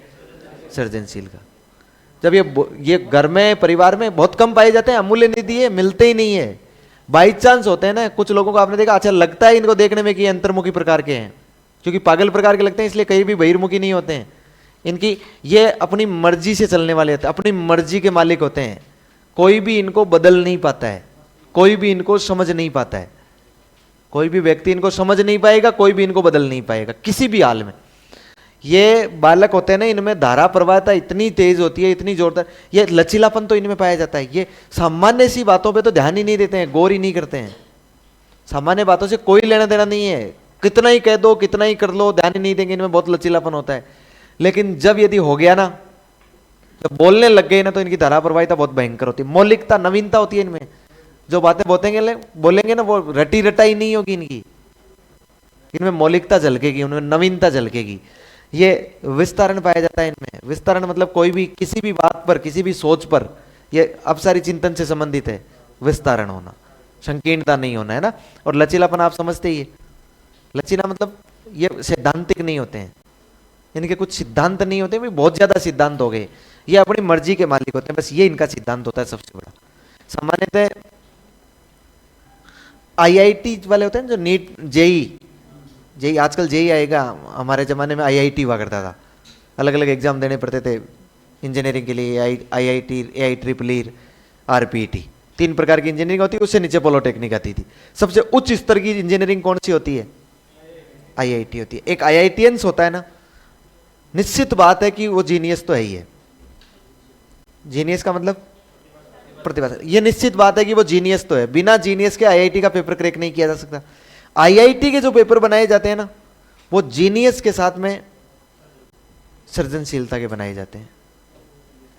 किसके बनाए जाते हैं? सृजनशीलता के। नीट के जो पेपर बनाए जाते हैं ना, वो जीनियस आधारित बनाए जाते हैं, उनमें सृजनशीलता कम पाई जाती है। डॉक्टर वॉक्टर होते हैं ना, उनमें सृजनशीलता नहीं होती है। यदि उनमें सृजनशीलता हो तो फिर वो अलग तरीके से काम करने लग जाए। ऑपरेशन करना हो सामने से कर दे, ऑपरेशन पीछे पीठ से, कार्य को नए तरीके से करे। उनका पेपर, उनमें चाहिए उनको जीनियस, अपने लक्ष्य के प्रति क्या होना चाहिए? डेडिकेटेड। ये लक्ष्य के प्रति डेडिकेटेड नहीं होते हैं, उनको चाहिए देश का विकास, देश में नए शोध, नए आविष्कार। ये लोग आविष्कार करते हैं। आविष्कार करने वाले जितने भी हैं सब सृजनशील बालक है, इसलिए देश की अमूल्य निधि है। आईआईटी में यदि कोई बंदा पढ़ रहा होता है ना, उनकी मतलब सोच, थिंकिंग इसी प्रकार की होती है। यदि वो या तो किसी काम को करेंगे नहीं, कर गए तो फिर कोई रोकने वाला नहीं है उनको। सुबह शाम को यदि लैपटॉप लेके बैठे हैं ना, तो सुबह तक लैपटॉप चलाते रहेंगे वो, कोई कहने वाला नहीं है। रात भर निकल जाएगी, गुजर जाएगी, स्नान किया तो कर लिया, नहीं किया तो नहीं कर लिया। ये ज़्यादा सामाजिक पार्टियों में जाने के लिए इच्छुक होते ही नहीं है, मतलब ही नहीं होता इन्हें समाज से। ये लोग क्या कहेंगे इस बात पर तो ध्यान ही नहीं देते हैं, लेना देना ही नहीं है इनको। लोग क्या कहेंगे, कैसे ही सृजनात्मकता आ सकती है इनमें, मतलब ये ज़्यादा ध्यान नहीं देते दुनिया पे, ये समाज पे, रिश्तों पे, संबंधों पे बहुत ज़्यादा ध्यान नहीं होता इनका। ये जैसे मैंने एक टीचर को देखा है जो मैथमेटिक्स का टीचर था, पीसीएम में मैथमेटिक्स का टीचर है, एनडीए को मैथमेटिक्स पढ़ा रहा है, इसका मतलब लेवल का ही टीचर होगा। बीटेक वालों को पढ़ा रहा है, जेई वालों को पढ़ा रहा है। अच्छा, मैंने उस टीचर को देखा, उस टीचर की विशेषता, वो वास्तव में लगा कि यार सृजनशील आदमी है ये। एक तो जब मूड हो गया ना उसका, कोई उसे मिलने आया ना, जब मूड हो गया ना तो मिलेगा, नहीं तो नहीं मिलेगा। चाहे कितनी भी दूर से चला के आया अगला, नहीं मिलेगा। मस्ती से बैठा है। क्लास का उसे कोई कह नहीं सकता था कि आपकी क्लास का टाइम हो गया है, जाके क्लास ले लीजिए। अपनी मर्जी से क्लास लेता था। क्लास लेनी शुरू कर दी तो कोई ये नहीं कह सकता था क्लास का टाइम कंप्लीट हो गया है। क्लास, मैथ्स की क्लास लेता था बच्चों की 6-6 घंटे की, लेने लग जाता तो क्लास कितनी घंटे लेता? 6 घंटे। और 6 घंटे में किसी बच्चे की मजाल नहीं कि बच्चा उठकर बाहर चला जाए। टोकता नहीं था, ठोकता नहीं था, पढ़ाता था। मजाक वजाक से कोई लेना देना नहीं था उसको, कोई मजाक नहीं है उसके पास में। 6 घंटे मैथमेटिक्स पढ़ा दे, और वो भी उस लेवल की मैथमेटिक्स, और बच्चा उठ के बाहर नहीं जाए, और वो 6 घंटे में बाहर नहीं निकलता था। वो पढ़ा रहा है ना, तो पढ़ाने में ही बिजी है। अच्छा, नहा के आया, धो के आया, कोई लेना देना नहीं है। जैसे थोड़ी सर्दी सी हो रही है, 2 शर्ट पहन रखे है ना उसने, पीछे नीचे यदि मान लीजिए वो उसने लोवर भी पहन रखा है ना, यहाँ 2 शर्ट पहन रखे हैं, 3 शर्ट उल्टा पहन रखा है, एक उल्टा पहन रखा है, बटन ठीक ढंग से बंद है कि नहीं, कोई लेना देना नहीं, वैसे का वैसे क्लास में आ जाता था। नीचे स्लीपर 2 बात की, एक उधर की पड़ी हुई है, एक उधर की पड़ी हुई है, लेके आ गया। मतलब ही नहीं, लेना देना नहीं, नाना धोना उसे मतलब नहीं। क्लास में पढ़ाने बंदा जब लग गया ना, तब बच्चों को मजा आता था कि यार पढ़ेंगे उससे ही। पांडे जी नाम का था, पांडे था, यूपी का था। उसके लिए क्या, ना ना ना, ये तो जीनियस है, ये तो साथ में क्या है, जीनियस। वो तो केवल सृजनशील बालक था। उसके लिए कोचिंग तांता लगा रहता था कि यार मेरे पढ़ा दे, मेरे पढ़ा दे। उसकी मूड होती जहां पढ़ा था। पैसों वैसों का ज्यादा ध्यान नहीं रखता था, पैसों कोई मतलब नहीं था। अच्छा, पढ़ाने आता, गुटके उटके, हम कहते हैं ना शिक्षक ऐसा होना चाहिए, शिक्षक वैसा होना चाहिए, क्या होना चाहिए, कोई शिक्षक के उसमें लक्षण दिखाई नहीं देते थे। आता था तब एक गुटका इधर, एक गुटका इधर, ऐसे खा के आता, 2 खा के आता था, पढ़ा था। वो उसकी मर्जी थी। मैंने जाना कि यार ये व्यक्ति सृजनात्मक है, लेकिन बोलने लग गया तो धारा प्रवाहिता में कोई कमी नहीं है, मौलिकता में कोई कमी नहीं है, लचीलेपन में कोई कमी नहीं है, विस्तारण में कोई कमी नहीं है, कहीं भी कमी नहीं है। अच्छा, आपने मैं एक उदाहरण दूं, दोनों में समझ में आएगा इस सृजनात्मक बालक क्या होता है। आज से करीबन 40 साल पहले की कहानी है, 40-45 साल पहले के आसपास की कहानी है। अपने अलवर में बहरोड है, जगह है ना, है कोई वहां का रहने वाला आसपास का? बहरोड का कोई नहीं। अलवर में बहरोड में एक लड़के का आईआईटी में सिलेक्शन हुआ। पहले आईआईटी बहुत कम हुआ करती है, आप सोच के देखो, मैं 1970 के आसपास की बात कर रहा हूं। 1970 के आसपास आईआईटी कौन जानता था? अपने कोई नहीं जानता था, बहुत कम आईआईटी हुआ करती थी। आईआईटी में उसका सिलेक्शन हुआ तो फीस लगती थी, इतना ज्यादा सिस्टम नहीं था। उसका सिलेक्शन हुआ तो उसके लिए घर वालों के पास इतने पैसे नहीं थे। किसी ने कहा यार आईआईटी में सिलेक्शन हुआ तो पैसे तो और आ जाएंगे, पैसों की क्या कमी। आईआईटी में सिलेक्शन का मतलब क्या होता है?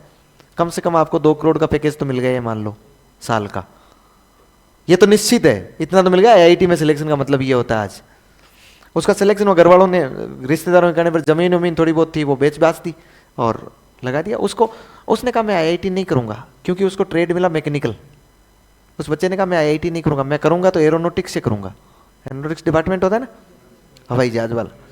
उसको किसी ने कहा, समझाया, वो मूडी तो होता ही है, पागल तो होता ही है, उसको बहुत ज्यादा फ्रेशर बनाया ना, बेचारा चला गया। जाके वो जब भी घर आता था ना, महीने 2 महीने में, वो कहता था मैं नहीं करूंगा, मैं छोड़ दूंगा। घर वालों ने कहा बर्बाद कर दोगे यार, सारे के सारे पैसे लगा दिए, पूरी जमीन बेच दी, अब छोड़ दोगे? उसने कहा मैं नहीं करूंगा। 6 महीने रहा, उसके बाद छोड़ के आ गया। 6 महीने छोड़ के बाद घर वालों ने खूब समझाया, मारा पीटा, कुछ भी किया होगा, चाहे रिश्तेदारों ने समझाया। उसने कहा नहीं जाऊंगा, मतलब नहीं जाऊंगा, मुझे आईआईटी करनी है एरोनॉटिक्स से। घर वालों ने बेदखल सा कर दिया उसे। अब बेदखल सोते ही कर दिया, क्योंकि घर वालों के पास कुछ बचा नहीं, वो मूडी था। अच्छा, उसने गांव में एक कबाड़ की दुकान खोली। बताओ पागलपन पे ठप्पा लगा कि नहीं लगा? कि भाई पक्का पागल हो गया है। कल का पागल हो गया है, इस गांव वाले कहते थे भाई पागल हो गया इसलिए छोड़ के आ गया वो। कबाड़ की दुकान जाते हैं ना, साइकिलें टूटी फूटी लाता था, उनको कबाड़ बना के बेचता था। ये रियल स्टोरी है। अब धीरे धीरे धीरे धीरे उस कबाड़ को बढ़ा लिया उसने, मोटरसाइकिलें लाने लगा टूटी फूटी, स्क्रैच कार लाने लगा, धीरे धीरे धीरे धीरे धीरे धीरे बढ़ा लिया। बढ़ाते बढ़ाते उनमें से जो चीजें उसको लगता था ना कि ये चीजें ठीक है, वो निकालता गया। फिर उसने एक छोटा सा हेलीकॉप्टर बना लिया, वहीं कबाड़ में बैठा बैठा बाकी सामान को बेचता रहता था, और वहीं एक हेलीकॉप्टर बना लिया। वो हेलीकॉप्टर उड़ने लगा, उड़ने वाला बनाया उसने रिमोट से। फिर उसने सोचा कि यार, ये तो ऐसा नहीं यार, मैं बैठ के उड़ना चाहिए। कबाड़ की दुकान को बढ़ाया, सामग्री ज्यादा आने लगी, बड़ा हेलीकॉप्टर बना लिया जिसमें खुद बैठ रहा है। अब थोड़े दिनों बाद में इसने इतना बड़ा कर लिया उसको कि एक सीट लगा ली पास में, 2 व्यक्ति बैठकर उड़ सकते हैं आराम से। बहरोड से अलवर उड़ता था, यूरिया लेके आता था खेतों के लिए। ये सृजनात्मकता है उसकी। इतने से काम नहीं चला। किसी ने कहा, अब उसके दिमाग में आया कि यार मैं तो अब उड़ ही तो रहा हूं, तो समस्या क्या है, फिर तो कन्याकुमारी तक जाना चाहिए, कन्याकुमारी तक जाना चाहिए। तो किसी ने, उसका पता लग गया अब ऐसे बिना इजाजत के आप उड़ा नहीं सकते ना, ड्रोन भी नहीं उड़ा सकते आप बिना इजाजत के, सुरक्षा में शहीद हो सकती है वो। तो उसको नहीं उड़ाने दिया, तो वो गया राज्य सरकार के पास अनुमति लेने। राज्य सरकार ने कहा हमारे पास हाथ में नहीं है ये अनुमति। किसके हाथ में है? केंद्र सरकार।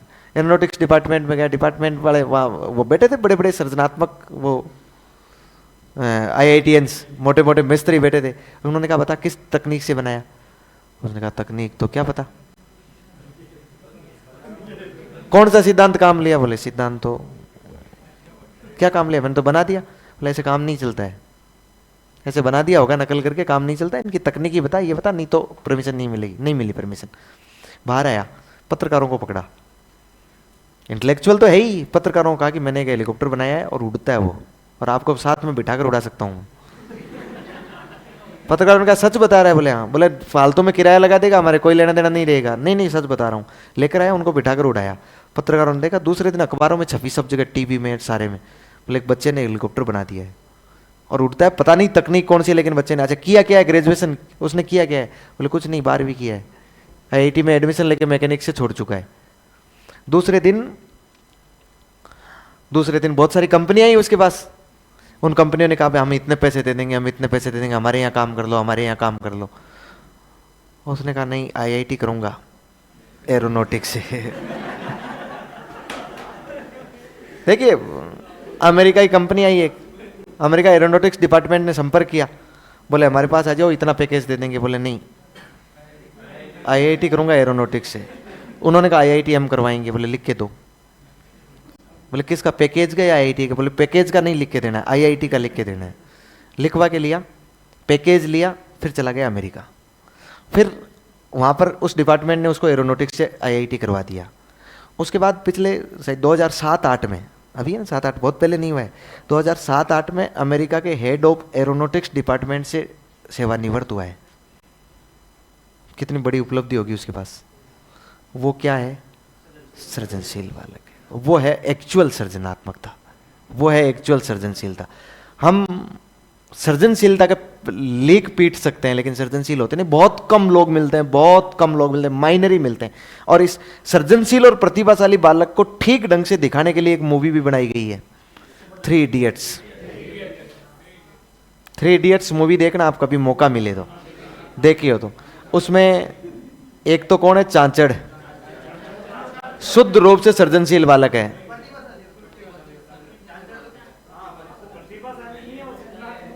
रणछोड़दास चांचड़, आमिर खान। और एक है चतुर, शुद्ध रूप से प्रतिभाशाली बालक है। आगे ही आगे की पंक्तियों में बैठ रहा है, पूरा पढ़ लिख के आ रहा है, सफलता चाहिए। और देखो दूसरा वाला स्पेलिंग जब गलत बताता है ना, दूसरा वाला गलत स्पेलिंग, गलत भर गया बताता है, बड़ा खुश होता है, हंसता है, बोले नहीं आता है सर। फिर खुद खड़ा होकर ना इंग्लिश टू इंग्लिश में बात करता है कि नहीं है? और देखो याद करके देखो, उधर पीछे पंक्तियों में कौन बैठा होता है? दूसरों की हेल्प में लगा होता है, अलग अलग कार्यों में लगा होता है। और उसे पूछा जाता है, बोले मशीन की परिभाषा बता, डेफिनेशन बता। कितने गजब की बताता है, नहीं समझ में आया। उसके बाद धारा प्रवाहिता देखी आपने उसकी, वापस आया तो उसने एक पेन की परिभाषा दी होगी। क्या गजब की धारा प्रवाहिता थी उसकी। वो किसको दर्शा रही है? वो सृजनशीलता को दिखा रही है। और सफलता के पीछे नहीं दौड़ता है, मतलब ही नहीं है सफलता से। ये इधर चतुर का दूसरा स्थान आ जाता है, फिर भी रोता है। वो अपना स्थान ही नीचे से देखने लगता है। शुरू कहां से कर रहा है? नीचे। दोस्तों के लिए पेपर चुरा देता है, खुद देखता नहीं है, ध्यान नहीं देता है। याद करके देखो, ये क्या है उसकी? सृजनशीलता, ये सृजनात्मकता है उसकी। किसकी जगह आईआईटी कर रहा है पता ही नहीं है। खुद को कोई डिग्री विग्री नहीं चाहिए। उसकी डिग्री थी क्या? कोई डिग्री नहीं। उसमें दिखाया गया है जैसा, उसमें उसकी कोई डिग्री नहीं थी। इसका मतलब है कि सफलता के पीछे नहीं दौड़ेगा, सफलता उसके पीछे भाग के जाएगी। और अंततः लास्ट में ज्यादा अधिक सफल कौन होता है? जो सृजनशील बालक होता है। सृजनशील बालक देश की क्या होते हैं? अमूल्य निधि होते हैं। ये ऐसे बालक गॉड गिफ्टेड बालक होते हैं और बहुत कम मिलते हैं। सृजनात्मकता, यदि इस प्रकार से सृजनात्मकता पाई जा रही है, हमारे यहाँ पर सृजनात्मकता होती है ना, सृजनात्मकता 30 वर्ष की उम्र तक चरम सीमा पर होती है। 30 वर्ष के बाद फिर सृजनात्मकता का विकास नहीं होता है। जो होती है ना उतनी ही रहती है, जो होती है ना उतनी। छोटे बालकों में शुरू से ही लेकर सृजनात्मकता हो सकती है। हमारे यहाँ पर जैसे ही कोई सृजनात्मक कार्य करे ना, हम चूंकि हम सब की सब लोग कैसे रह गए? रूढ़िवादी, परंपरावादी। समाज को जो आज संचालित कर रहे हैं ना, जो समाज में बड़े बड़े आगे प्रतिष्ठित है, सम्मानित है, जिनको देखकर समाज चल रहा है, वो सब प्रतिभाशाली है, वो जीनियस है। इसलिए वो अपनी सोच को रूढ़िवादिता से हटाते नहीं है, एक ही चिल्ले पर चलते रहते हैं। और यदि कोई सृजनशील बालक कोई कार्य को अलग हटके कर रहा है, तो गांव वाले, समाज वाले उनका उदाहरण देते हैं, उनको बुलाते हैं समझाने के लिए। वो फिर मीटिंग में कहते हैं, क्योंकि उनकी तो सोच रूढ़िवादी है, वो तो रूढ़िवादी ही रहेंगे, इसलिए वो उसको नकार दिया जाता है। और नकार दिया जाता है तो उसकी सृजनात्मकता का दमन हो जाता है। इसलिए एक अच्छे शिक्षक को इनमें सृजनात्मकता के क्षेत्र को पहचान कर उसे आगे बढ़ने के लिए प्रेरित करना चाहिए। छोटे बालक, अपने तो बालक कोई भी नया काम करता है, हम कहते हैं नुई कुआद मत सीख, तू नया काम मत सीख, तू ये नया पाखंड कहां से सीख के आया है। जबकि आप क्या कर रहे हैं? उसकी सृजनात्मकता का दमन कर रहे होते हैं। तो ध्यान रखना है, यदि बालक स्कूल में नए तरीके से काम कर रहा है, ये बैठे बैठे पढ़ेंगे आराम से, कभी भी गोचा वोचा नहीं करेंगे, शिक्षक को परेशान नहीं करेंगे, क्लास में किसी को परेशान नहीं करेंगे, अपने मस्ती में बैठे रहेंगे। यदि इनके लेवल का शिक्षक है और पढ़ा रहा है तो पढ़ लेंगे, वरना मस्ती से पीछे नींद भी ले सकते हैं, ईयरफोन लगाकर सुन भी सकते हैं, रील्स भी देख सकते हैं, इंस्टाग्राम भी चला सकते हैं बैठे बैठे, नहीं पढ़ेंगे। लेकिन ये कहेंगे नहीं भाई हमारे लेवल का नहीं, ये नहीं है, इनके लेवल की बातें आएगी, ये पढ़ लेंगे, नहीं तो खत्म। किस जैसा होगा? हाँ, वायरस खुद सृजनात्मक था। वायरस 3 इडियट्स में खुद सृजनात्मक था, उसको खुद को सृजनात्मक दिखाया गया है ना। उसको भी वो भी सृजनात्मक था और आमिर खान भी सृजनात्मक था। दोनों में उसकी सर्वाधिक सृजनात्मकता किसकी थी? आमिर खान की, क्योंकि उसमें लचीलापन का गुण और ज्यादा था। किसका गुण था? लचीलापन का। लिखिए,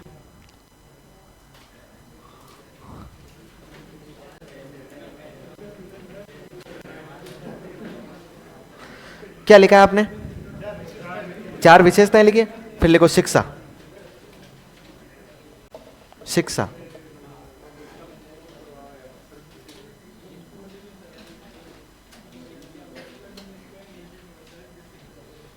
शिक्षा। क्या लिखोगे इसमें? लिखो, एक शिक्षक को इनकी सृजनात्मकता के क्षेत्र को पहचान कर, एक शिक्षक को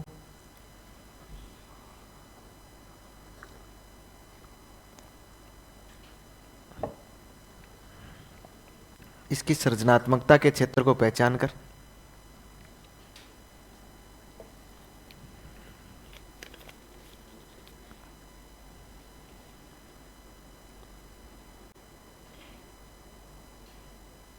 क्षेत्र को पहचान कर उसमें आगे बढ़ने के लिए प्रेरित करना चाहिए।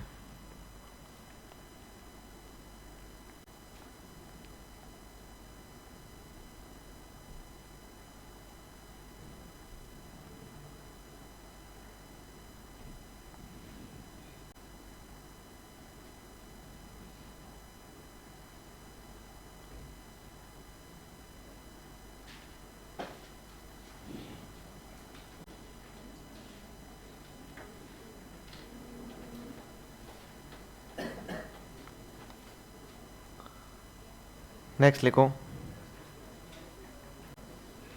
नेक्स्ट, और क्या करोगे इनके लिए? आप क्या कर सकते हैं? कुछ नहीं कर सकते हैं, यही कर सकते हैं आपके लिए।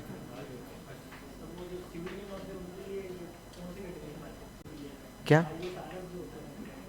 सिर्फ इसमें ही हो सकते हैं सृजनात्मक, लेकिन ज्यादा सृजनात्मक नहीं लेते हैं उनको। सृजनात्मकता मतलब उनको जीनियस रूप में लेते हैं, क्योंकि उनको समाज के साथ रहना है, समाज के साथ व्यवहार करना है। ये समाज के साथ इतने अच्छे व्यवहारशील नहीं होते हैं ये लोग। इन लोगों को समाज से ज्यादा लेना देना नहीं होता है, इसलिए इनको तो आविष्कारों में काम लिया जाता है। कहाँ काम लिया जाता है? आविष्कारों में। और तो इनके लिए आप क्या शिक्षा दे सकते हो? सृजनात्मकता का दमन नहीं करना है, सृजनात्मकता को पहचान कर आगे बढ़ना, सृजनात्मकता के लिए मौका देना है। अच्छा, इन बालकों को वो उसमें तो भाग लेते नहीं है, सामाजिक क्रियाकलापों और उनमें, तो उनमें भी इनको भाग लेने के लिए प्रेरित करना है। लिखो, इन्हें पाठ्य सहगामी क्रियाओं एवं सामाजिक क्रियाकलापों में भाग लेने के लिए प्रेरित करना है। इन्हें पाठ्य सहगामी क्रियाओं एवं सामाजिक क्रियाकलापों में भाग लेने के लिए प्रेरित करना है।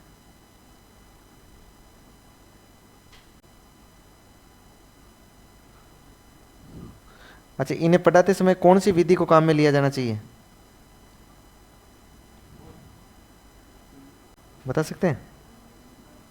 पढ़ाते समय खोज विधि, जिसे ह्यूरिस्टिक मेथड बोलते हैं ना, या फिर ब्रेन स्टॉर्मिंग मेथड, मस्तिष्क उद्वेलन विधि। लिखो, इन्हें अनुसंधान विधि,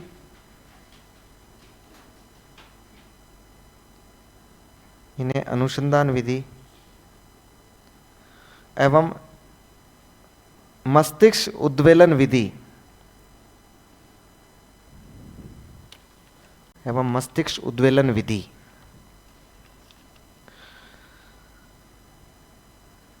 के माध्यम से शिक्षण करवाना चाहिए, के माध्यम से शिक्षण करवाना चाहिए।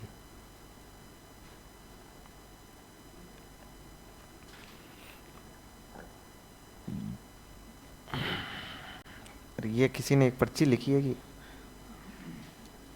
स्कूलों में राजस्थान अध्ययन की बुक पढ़ चलती है, जिसका कोई मतलब नहीं था, हमें पढ़ाई नहीं गई है, क्योंकि उसका एग्जाम नहीं होता था। तो क्या हमें भी उनको राजस्थान अध्ययन बुक के फायदे बताने चाहिए क्या, शिक्षक बनने के बाद बालकों को? ऐसे देखो, स्कूली एज में फायदे बताना ज़्यादा फायदेमंद होता नहीं है, बालक कोई विशेष ध्यान नहीं दे पाता इन चीज़ों पर। वो तो जब कंपटीशन में आएगा ना बालक, तभी इस पर ध्यान दे पाएगा। और जीनियस बालक होगा ना, वो स्वतः ही ध्यान दे लेगा, उसको फायदे बताने की जरूरत नहीं होती। हाँ, बताने चाहिए, यदि मौका, किताब तो पढ़नी ही चाहिए आपको, राजस्थान के बारे में ज्ञान तो करवाना ही चाहिए। आगे लिखे सृजनात्मकता का मापन, या लिखे सृजनात्मकता मापन की विधियां। सृजनात्मकता मापन की विधियां।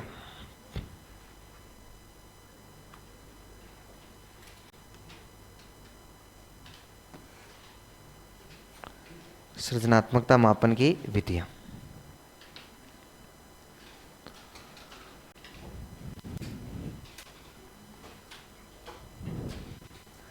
अच्छा, सृजनात्मकता मापन में बता देता हूं ना, पहले थोड़ा सा देख लें आप। एक व्यक्ति वह गिलफोर्ड, कौन वह? गिलफोर्ड। एक व्यक्ति वह टोरेंस। एक व्यक्ति वह मेडेनिक, मेडेनिक। एक व्यक्ति वह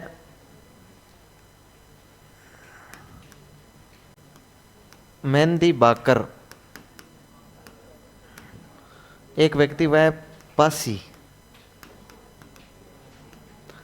इन लोगों ने, जैसे व्यक्तित्व और बुद्धि के मापन के अलग अलग लोगों ने टेस्ट बनाए थे ना, वैसे इन लोगों ने परीक्षण बनाए थे किसके?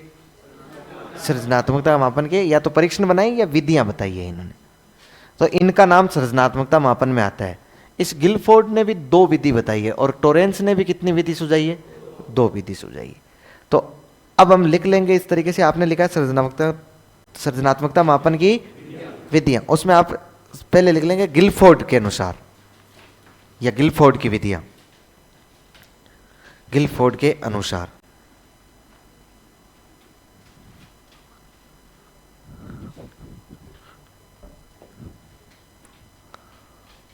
नंबर 1 इसने क्या बताई है?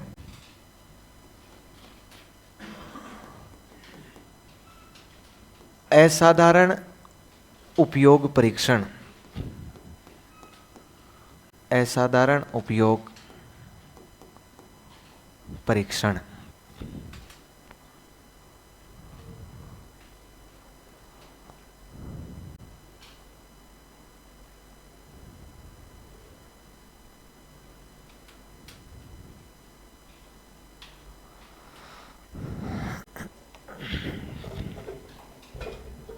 क्या लिखा है? असाधारण उपयोग परीक्षण। देखो इसमें क्या होता है मैं बताऊं। इसमें बालक को कोई भी एक वस्तु दी जाती है, या वस्तु का नाम लिया जाता है, और उसको कहा जाता है कि इस वस्तु के ज्यादा से ज्यादा उपयोग बताइए। जो बालक अधिक से अधिक उपयोग बता सकता है, वो बालक ज्यादा सृजनात्मक होता है। देखो कोई भी वस्तु है, जैसे मान लीजिए मैंने कहा कि मार्कर, तो मार्कर प्रतिभाशाली तो डेडिकेटेड रहता है, वो तो केवल मार्कर को किससे जोड़ के रखता है? लिखने पढ़ने से जोड़ के रखता है। उसके उपयोग ज्यादा से ज्यादा बताने तो कौन बता पाएगा? जिसका कन्वर्जेंट, जिसका डाइवर्जेंट थिंकिंग होती है, जो सृजनशील होता है। जैसे मैं आपको कहूं कि इस पेन के ज्यादा से ज्यादा उपयोग बताइए, बताओ इसका क्या उपयोग हो सकता है? लिखने में। लड़कियां हेयर में टांग सकती है, कान में, हाँ ऐसे, जेब में शोभा बढ़ाने के लिए, किसी को फेंक कर मारने में, किसी को गोचा करने में, और अंगुलियों में दबाकर सजा देने में। इनके अलावा बताते जाने हैं ना, चिट्ठी लिख के देने में, हाँ वो तो लिखने में हो गया ना, है नारियल पानी पीने के लिए, हाँ। और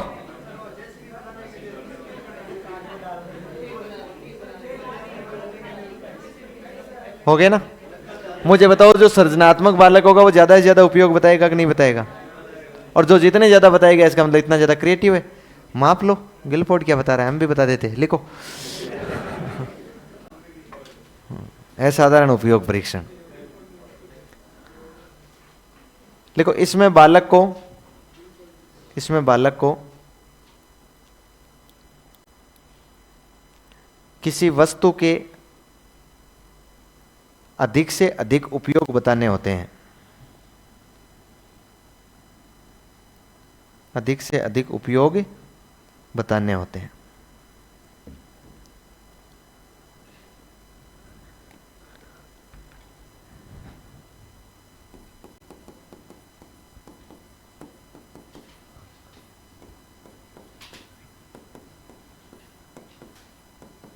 एक लिखो परिणाम परीक्षण विधि। परिणाम परीक्षण विधि।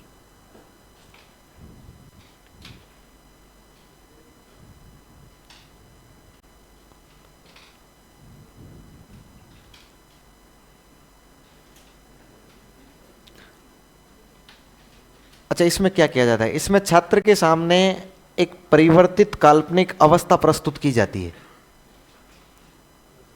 परिवर्तित काल्पनिक अवस्था प्रस्तुत कर दी जाती है और फिर उसे उसके परिणाम बताने होते हैं कि इसके परिणाम क्या होंगे।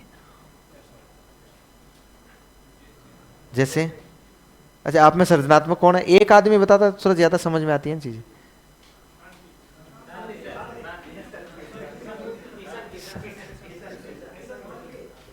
किशन कर हिम्मत तो, कि पहले तो घूंघट हटा। अरे अरे अरे, मतलब क्या छोरे हैं यार। मैंने ऐसा कौन सा कह दिया भाई साड़ी हटा ऐसे? देखो ताबरो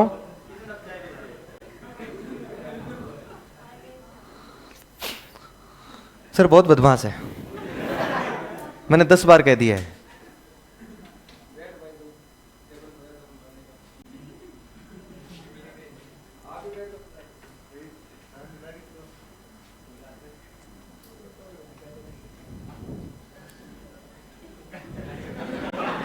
अरे अब मास्टर हो यार, पटवारी थोड़ी हो यार।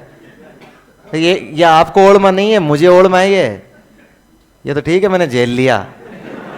बाकी ऐसी चीजें झेली थोड़ी जाती है सबके सामने सरेआम। क्या ऐसे क्या बोलता? मैं बोलता कि मैं करवा रहा हूं ना, अब नहीं करना है ना। दोबारा शिकायत आई फिर थोड़ा मामला गड़बड़ होता है। अब एक बार तो मैं जाके इनसे माफी मांग लूंगा। मैं कहूंगा आपकी काली गाय धूल खाई, आज के बाद नहीं करवाऊंगा ऐसे। बस एक बार तो मैं मांग लूंगा, अब दोबारा नहीं आनी चाहिए भाई। दोबारा शिकायत आ गई तो आपका तो कुछ नहीं बिगड़ेगा। हाँ, आप जाके श्याम जी को कहते ना कि अब आज के बाद आपके कॉम्प्लेक्स में हम टेबलें नहीं टेबल नहीं पीटेंगे, टेबल नहीं पीटेंगे, ठीक है? और कहीं भी नहीं होना चाहिए यार, समझदारी की बात होनी चाहिए यार। मैं तो अब आपको जाते वक्त क्या कि ज़्यादा ज्ञान देना नहीं चाहता हूँ। 2-4 गालियाँ निकालो, फिर जाते वक्त आप कहोगे इतने दिन तो अच्छे से पढ़ाया ना, गालियाँ दे रहे हो तो ठीक नहीं है ना। समझ गए ना आप? हाँ, परिवर्तित काल्पनिक अवस्था प्रस्तुत कर दी जाती है और उसके क्या बताने होते हैं? परिणाम बताने होते हैं। अच्छा, जैसे किशन ये लोग तालियां ये टेबल पीट रहे हैं, इस जगह आपको इनकी जगह खड़ा कर दिया जाए, क्या करेंगे? क्या परिणाम होंगे?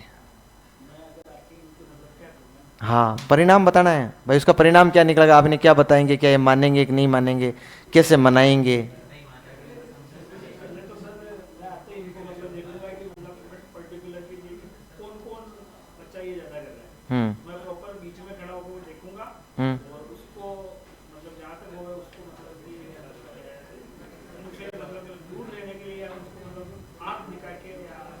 डरा के धमका के।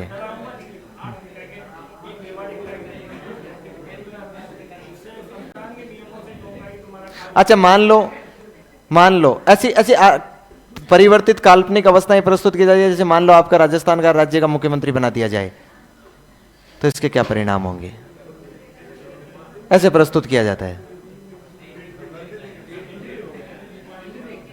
क्या तत्काल परिस्थिति में रीट की वैकेंसी निकाल देंगे? परिस्थितियों पे डिपेंड कर। तो मेरा कहने का मतलब है कि इसमें परिणाम क्या होंगे काल्पनिक अवस्था के, इसके आधार पर जो परिणाम मौलिक बताएगा, नए बताएगा, उसकी सृजनात्मकता का मापन कर लेंगे और कहेंगे कि यह बालक ज्यादा सृजनात्मक है। लिखो इसमें इसमें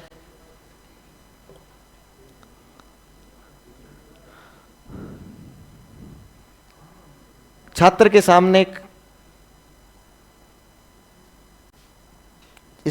के सामने एक परिवर्तित काल्पनिक अवस्था प्रस्तुत की जाती है।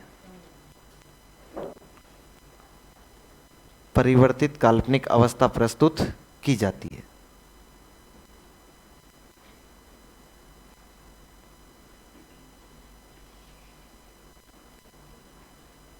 काल्पनिक अवस्था प्रस्तुत की जाती है एवं छात्र को उसके परिणाम बताने होते हैं। एवं छात्र को उसके परिणाम बताने होते हैं।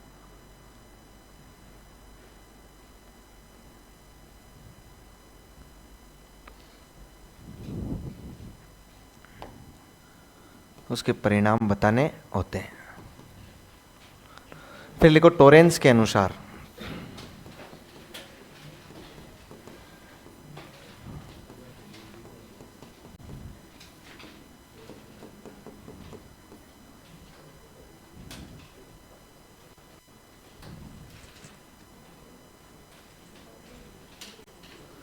टोरेंस के अनुसार क्या है? पूछना एवं अनुमान लगाना। पहली विधि लिखो।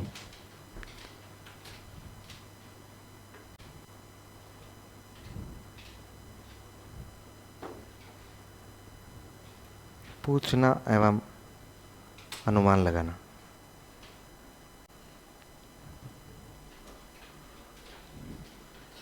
क्या पूछना?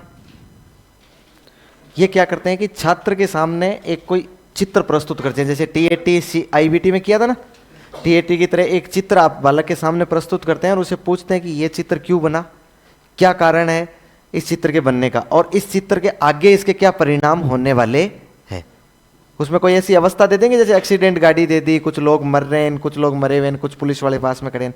फिर वो उनसे कहेंगे कि बताइए ये क्यों हुआ, क्या कारण हुआ इसका, ये चित्र ऐसा क्यों बनाया गया और इसके आगे अब क्या होने वाला है। तो वो यदि मौलिक बातें बताएगा तो उसे किसका पता लग जाएगा? लिखो। बालक को प्रस्तुत किए गए चित्र के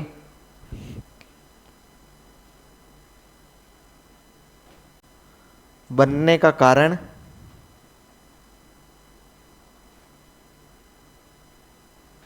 बालक को प्रस्तुत किए गए चित्र के बनने का कारण एवं उससे आगे की परिस्थितियां बतानी होती है। एवं उससे आगे की परिस्थितियां बतानी होती है।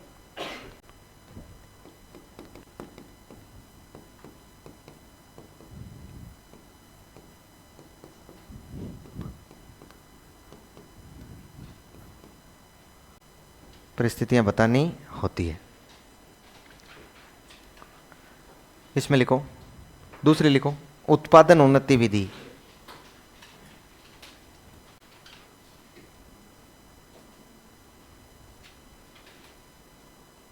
उत्पादन उन्नति विधि क्या होता है? इसमें बालक को ना एक खिलौना दिया जाएगा। क्या दिया जाएगा? खिलौना।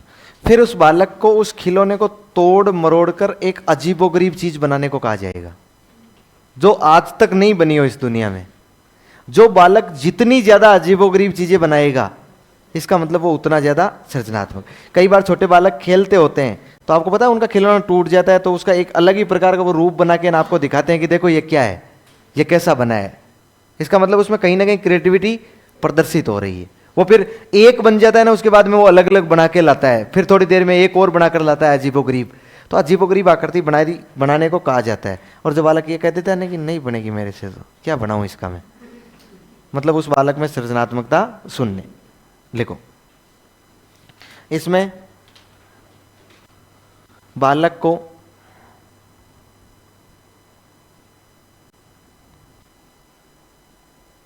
दिए गए खिलौने को तोड़ मरोड़ कर, दिए गए खिलौने को तोड़ मरोड़ कर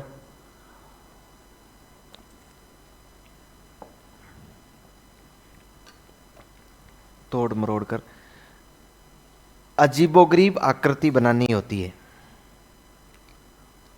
अजीबोगरीब आकृति बनानी होती है।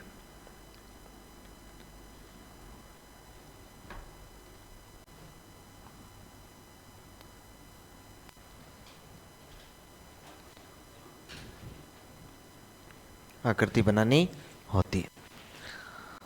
अगला लिखो, मेडेनिक ने, अगला व्यक्ति आ गया ना, मेडेनिक ने गिलफोर्ड और टोरेंस को पढ़ लिया है। इसने एक ही विधि दी है, इसलिए डायरेक्ट विधि लिख रहे हैं इसकी, और विधि का नाम कुछ भी नहीं है। देखो, मेडेनिक ने बालक के सृजनात्मकता मापन हेतु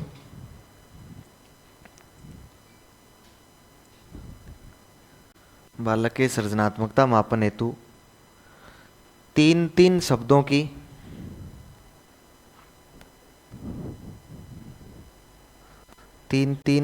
की पंक्तियां तैयार की है, पंक्तियां तैयार की।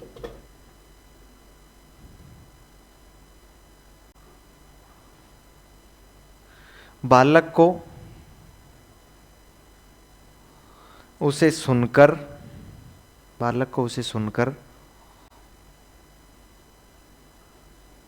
एक ऐसा शब्द बताना होता है, एक ऐसा शब्द बताना होता है जो उन तीनों से संबंधित हो,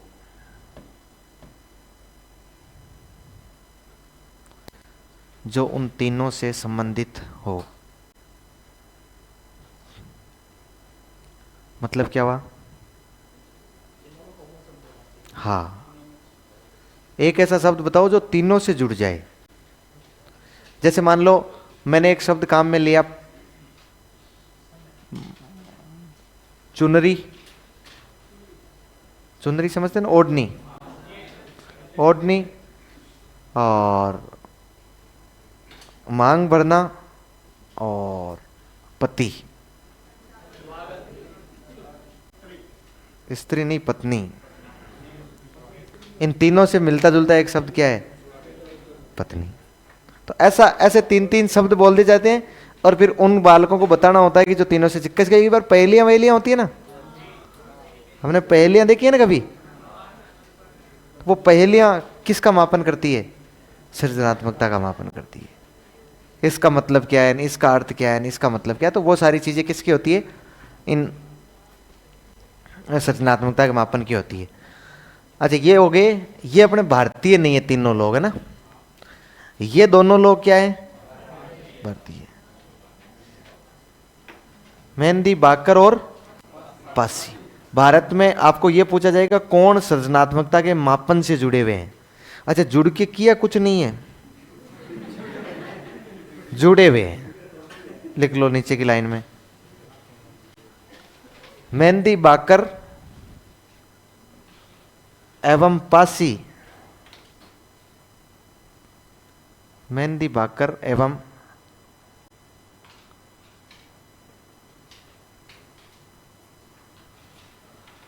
मेहंदी, बाकर एवं पासी भारतीय मनोवैज्ञानिक है, भारतीय मनोवैज्ञानिक है, जो जो जो सृजनात्मकता मापन से संबंधित है, मापन से संबंधित है।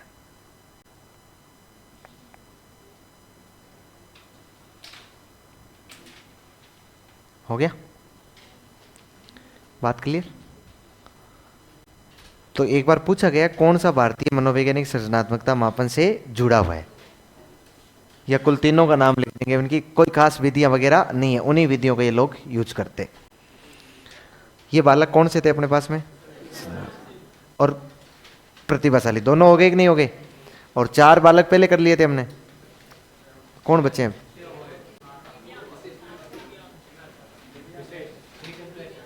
दिव्यांग बालक है ना। लिखो,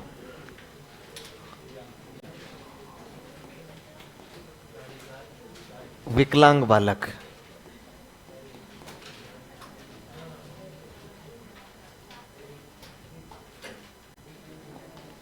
विकलांग बालक,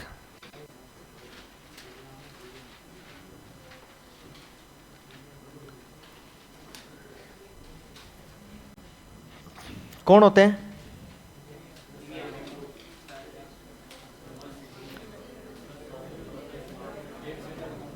भाई शारीरिक या मानसिक रूप से जो विकृत होते हैं वो बालक किस में आते हैं? विकलांग बालकों में आते हैं।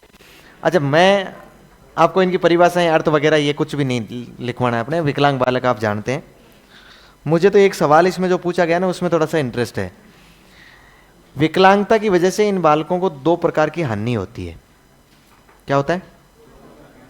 विकलांगता की वजह से इन बालकों को कितने प्रकार की हानि होती है? 2 प्रकार की। एक हानि को हम लोग बोलते हैं प्राथमिक हानि, दूसरी हानि को हम लोग बोलते हैं गौण हानि, यानी द्वितीयक हानि।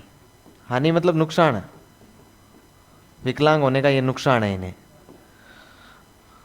सवाल पूछा गया, निम्न में से एक शिक्षक विकलांग बालकों की किस प्रकार की हानि की पूर्ति कर सकता है? और ऑप्शन सी में था दोनों।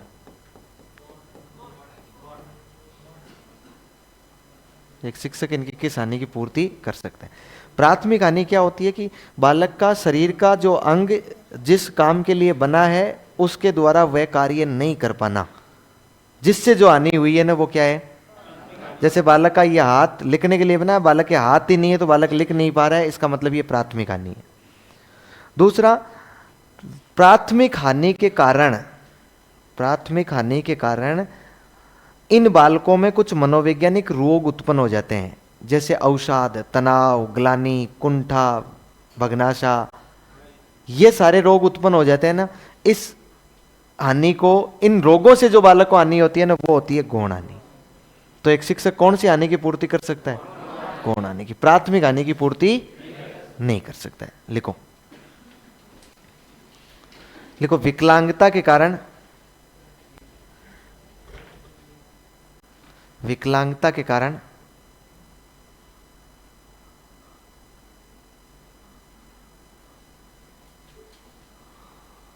विकलांगता के कारण इन बालकों को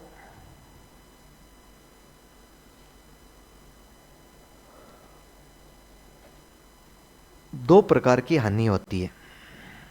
इन बालकों को 2 प्रकार की हानि होती है।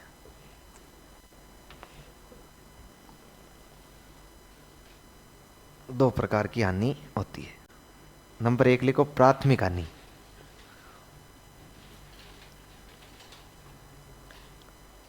प्राथमिक हानि,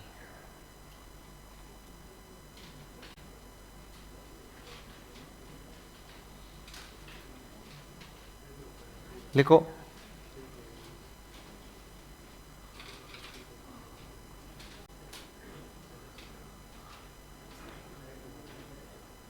कैसे लिखेंगे? लिखो, शरीर के अंग का वह कार्य नहीं कर पाना, शरीर के अंग का वह कार्य नहीं कर पाना जिसके लिए वह बना है। शरीर के अंग का वह कार्य नहीं कर पाना जिसके लिए वह बना है, जिसके लिए वह बना है। ठीक है। नंबर 2 लगा के लिखो, ये गौण हानि। गौण हानि,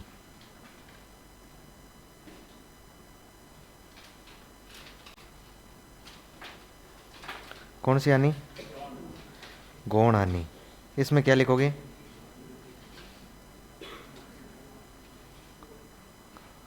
लिखो,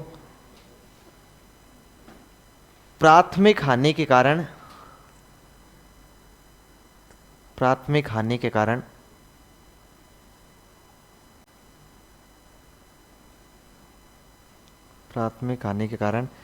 बालक में कुछ मनोवैज्ञानिक रोग उत्पन्न हो जाते हैं, जैसे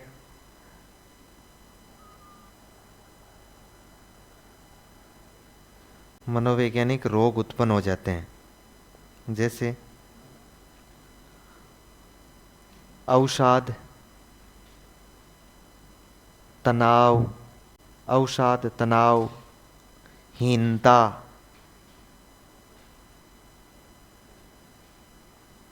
दुश्चिंता आदि। अवसाद, तनाव, हीनता, दुश्चिंता आदि। लाइन बदल के लिखो। एक शिक्षक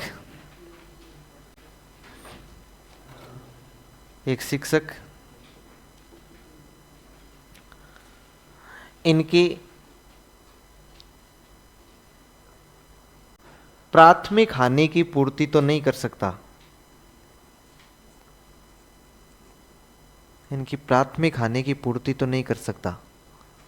लेकिन गौण हानि की पूर्ति कर सकता है।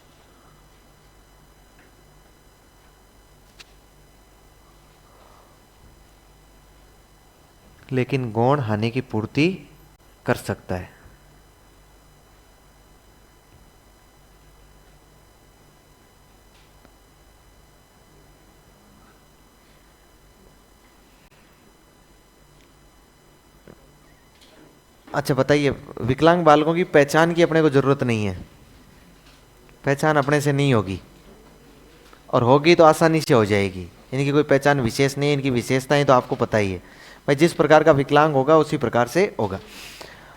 अच्छा मुझे ये बता सकते हैं कि आप लोग इनको शिक्षा कैसे दी जाएगी?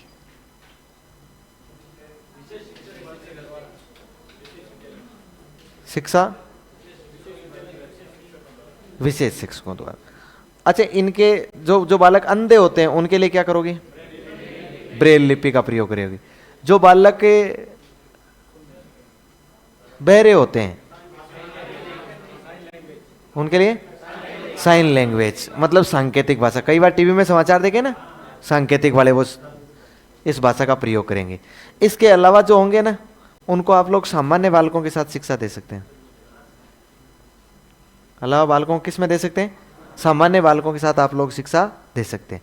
अच्छा आजकल इस बात पर जोर भी दिया जा रहा है, समावेशी शिक्षा पर।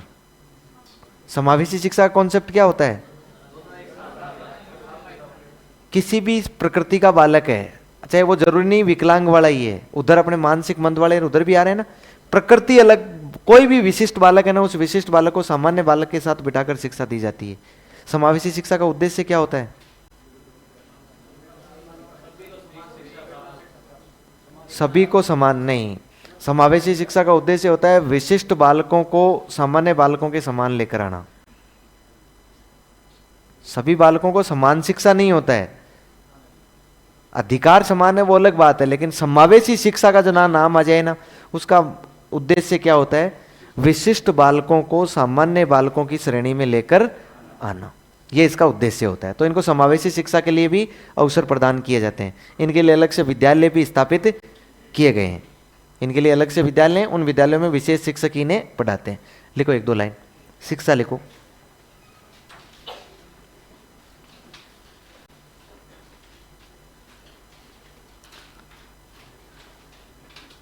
शिक्षा में लिखो, इनके लिए विशेष विद्यालयों की स्थापना की जानी चाहिए। इनके लिए विशेष विद्यालयों की स्थापना की जानी चाहिए।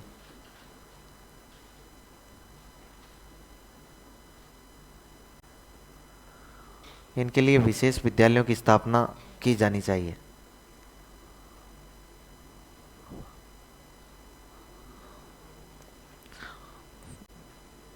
अब ये तो नहीं लिख पाना कि वहां पर विशेष शिक्षा के शिक्षक होने चाहिए, वो तो विशेष विद्यालय में वही होंगे, है ना। फिर नेक्स्ट लाइन में लिखो, अंधे बालकों को ब्रेल लिपि, अंधे बालकों को ब्रेल लिपि का आविष्कार किया था ना लुइस ब्रेल ने।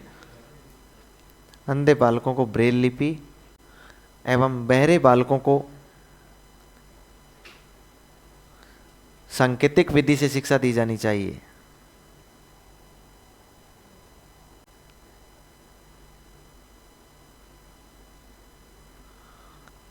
बहरे बालकों को सांकेतिक विधि से शिक्षा दी जानी चाहिए।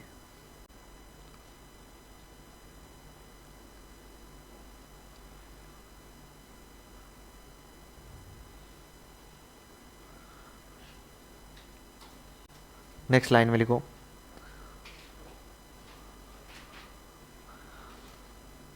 इनके लिए समावेशी शिक्षा की भी व्यवस्था की जानी चाहिए। इनके लिए समावेशी शिक्षा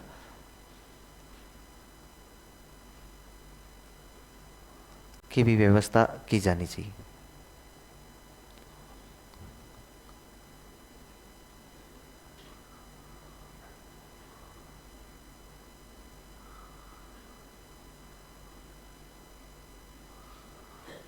अच्छा, मुझे एक बात बताइए, मैं एक सवाल पूछता हूँ ना, कुछ 2 लाइन पूछी गई, समावेश शिक्षा की व्यवस्था की जानी चाहिए, एक 2 लाइन पूछी गई, 4 लाइन लिखी हुई थी इनके बारे में, और उनमें से पूछा था निम्न में से कौन सी असत्य है, फिर आपको वहां पर बतानी थी। पहली लाइन लिखी हुई थी, जो सत्य असत्य है ना, उनमें से मैं 2 ही बता रहा हूं, 2 तो सत्य थी, इसलिए उनको मैं नहीं बता रहा हूं, जहां आप कंफ्यूज होंगे ना वही बता रहा हूं।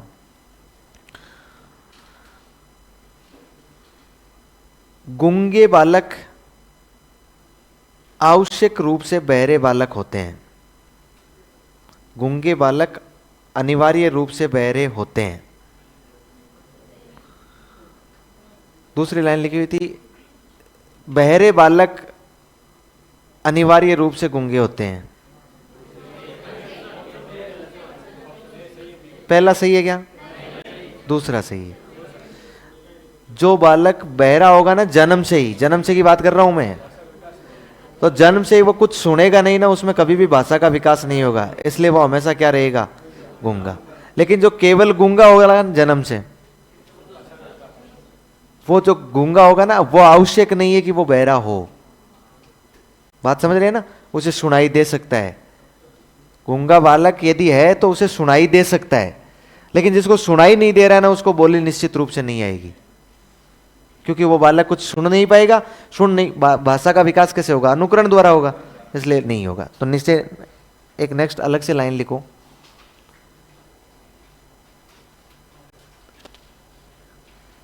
लिखो, एक गूंगा बालक बहरा हो यह आवश्यक नहीं है। एक गूंगा बालक बहरा हो यह आवश्यक नहीं है।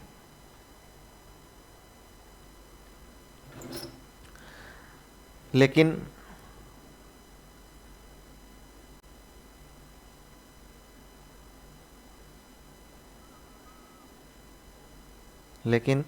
एक बहरा बालक आवश्यक रूप से गूंगा होता है।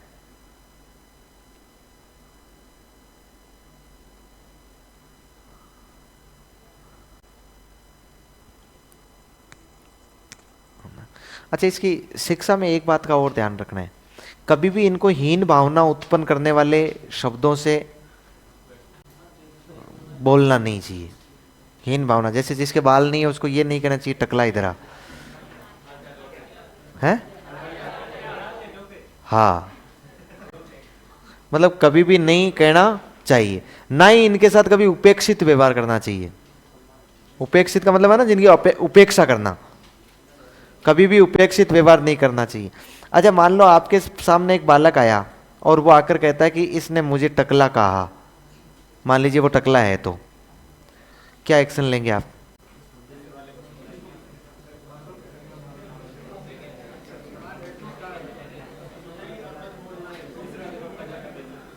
अच्छा, उसको समझाएंगे या फिर उस प्रार्थना में सबको समझाएंगे?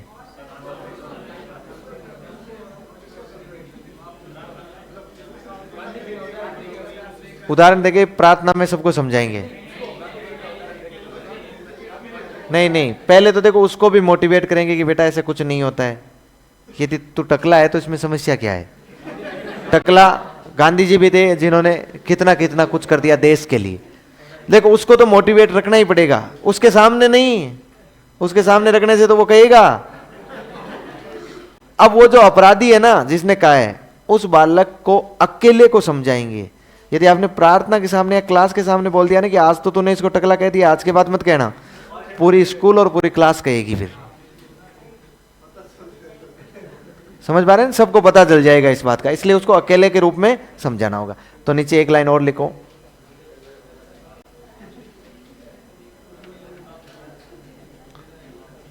देखो आप इनडायरेक्टली रूप से समझा सकते हैं उन बच्चों को, डायरेक्टली उनका उदाहरण नहीं देना है। देखो इन बालकों को हीन भावना उत्पन्न करने वाले शब्दों से उच्चारित नहीं करना चाहिए। हीन भावना उत्पन्न करने वाले शब्दों से उच्चारित नहीं करना चाहिए। न ही इनके साथ उपेक्षित व्यवहार करना चाहिए।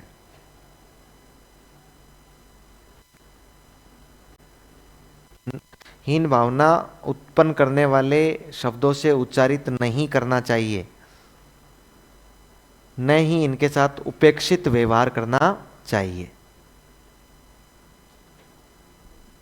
उपेक्षित मतलब चिढ़ाने वाला।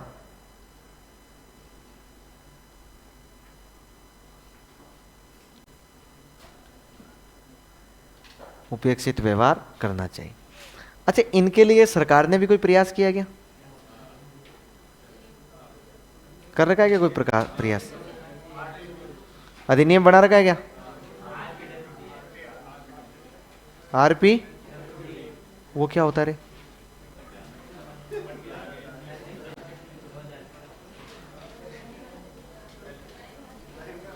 टाइम हो गया? चलिए आप चाय पी के आओ, फिर थोड़ी अधिनियम की चर्चा करते हैं।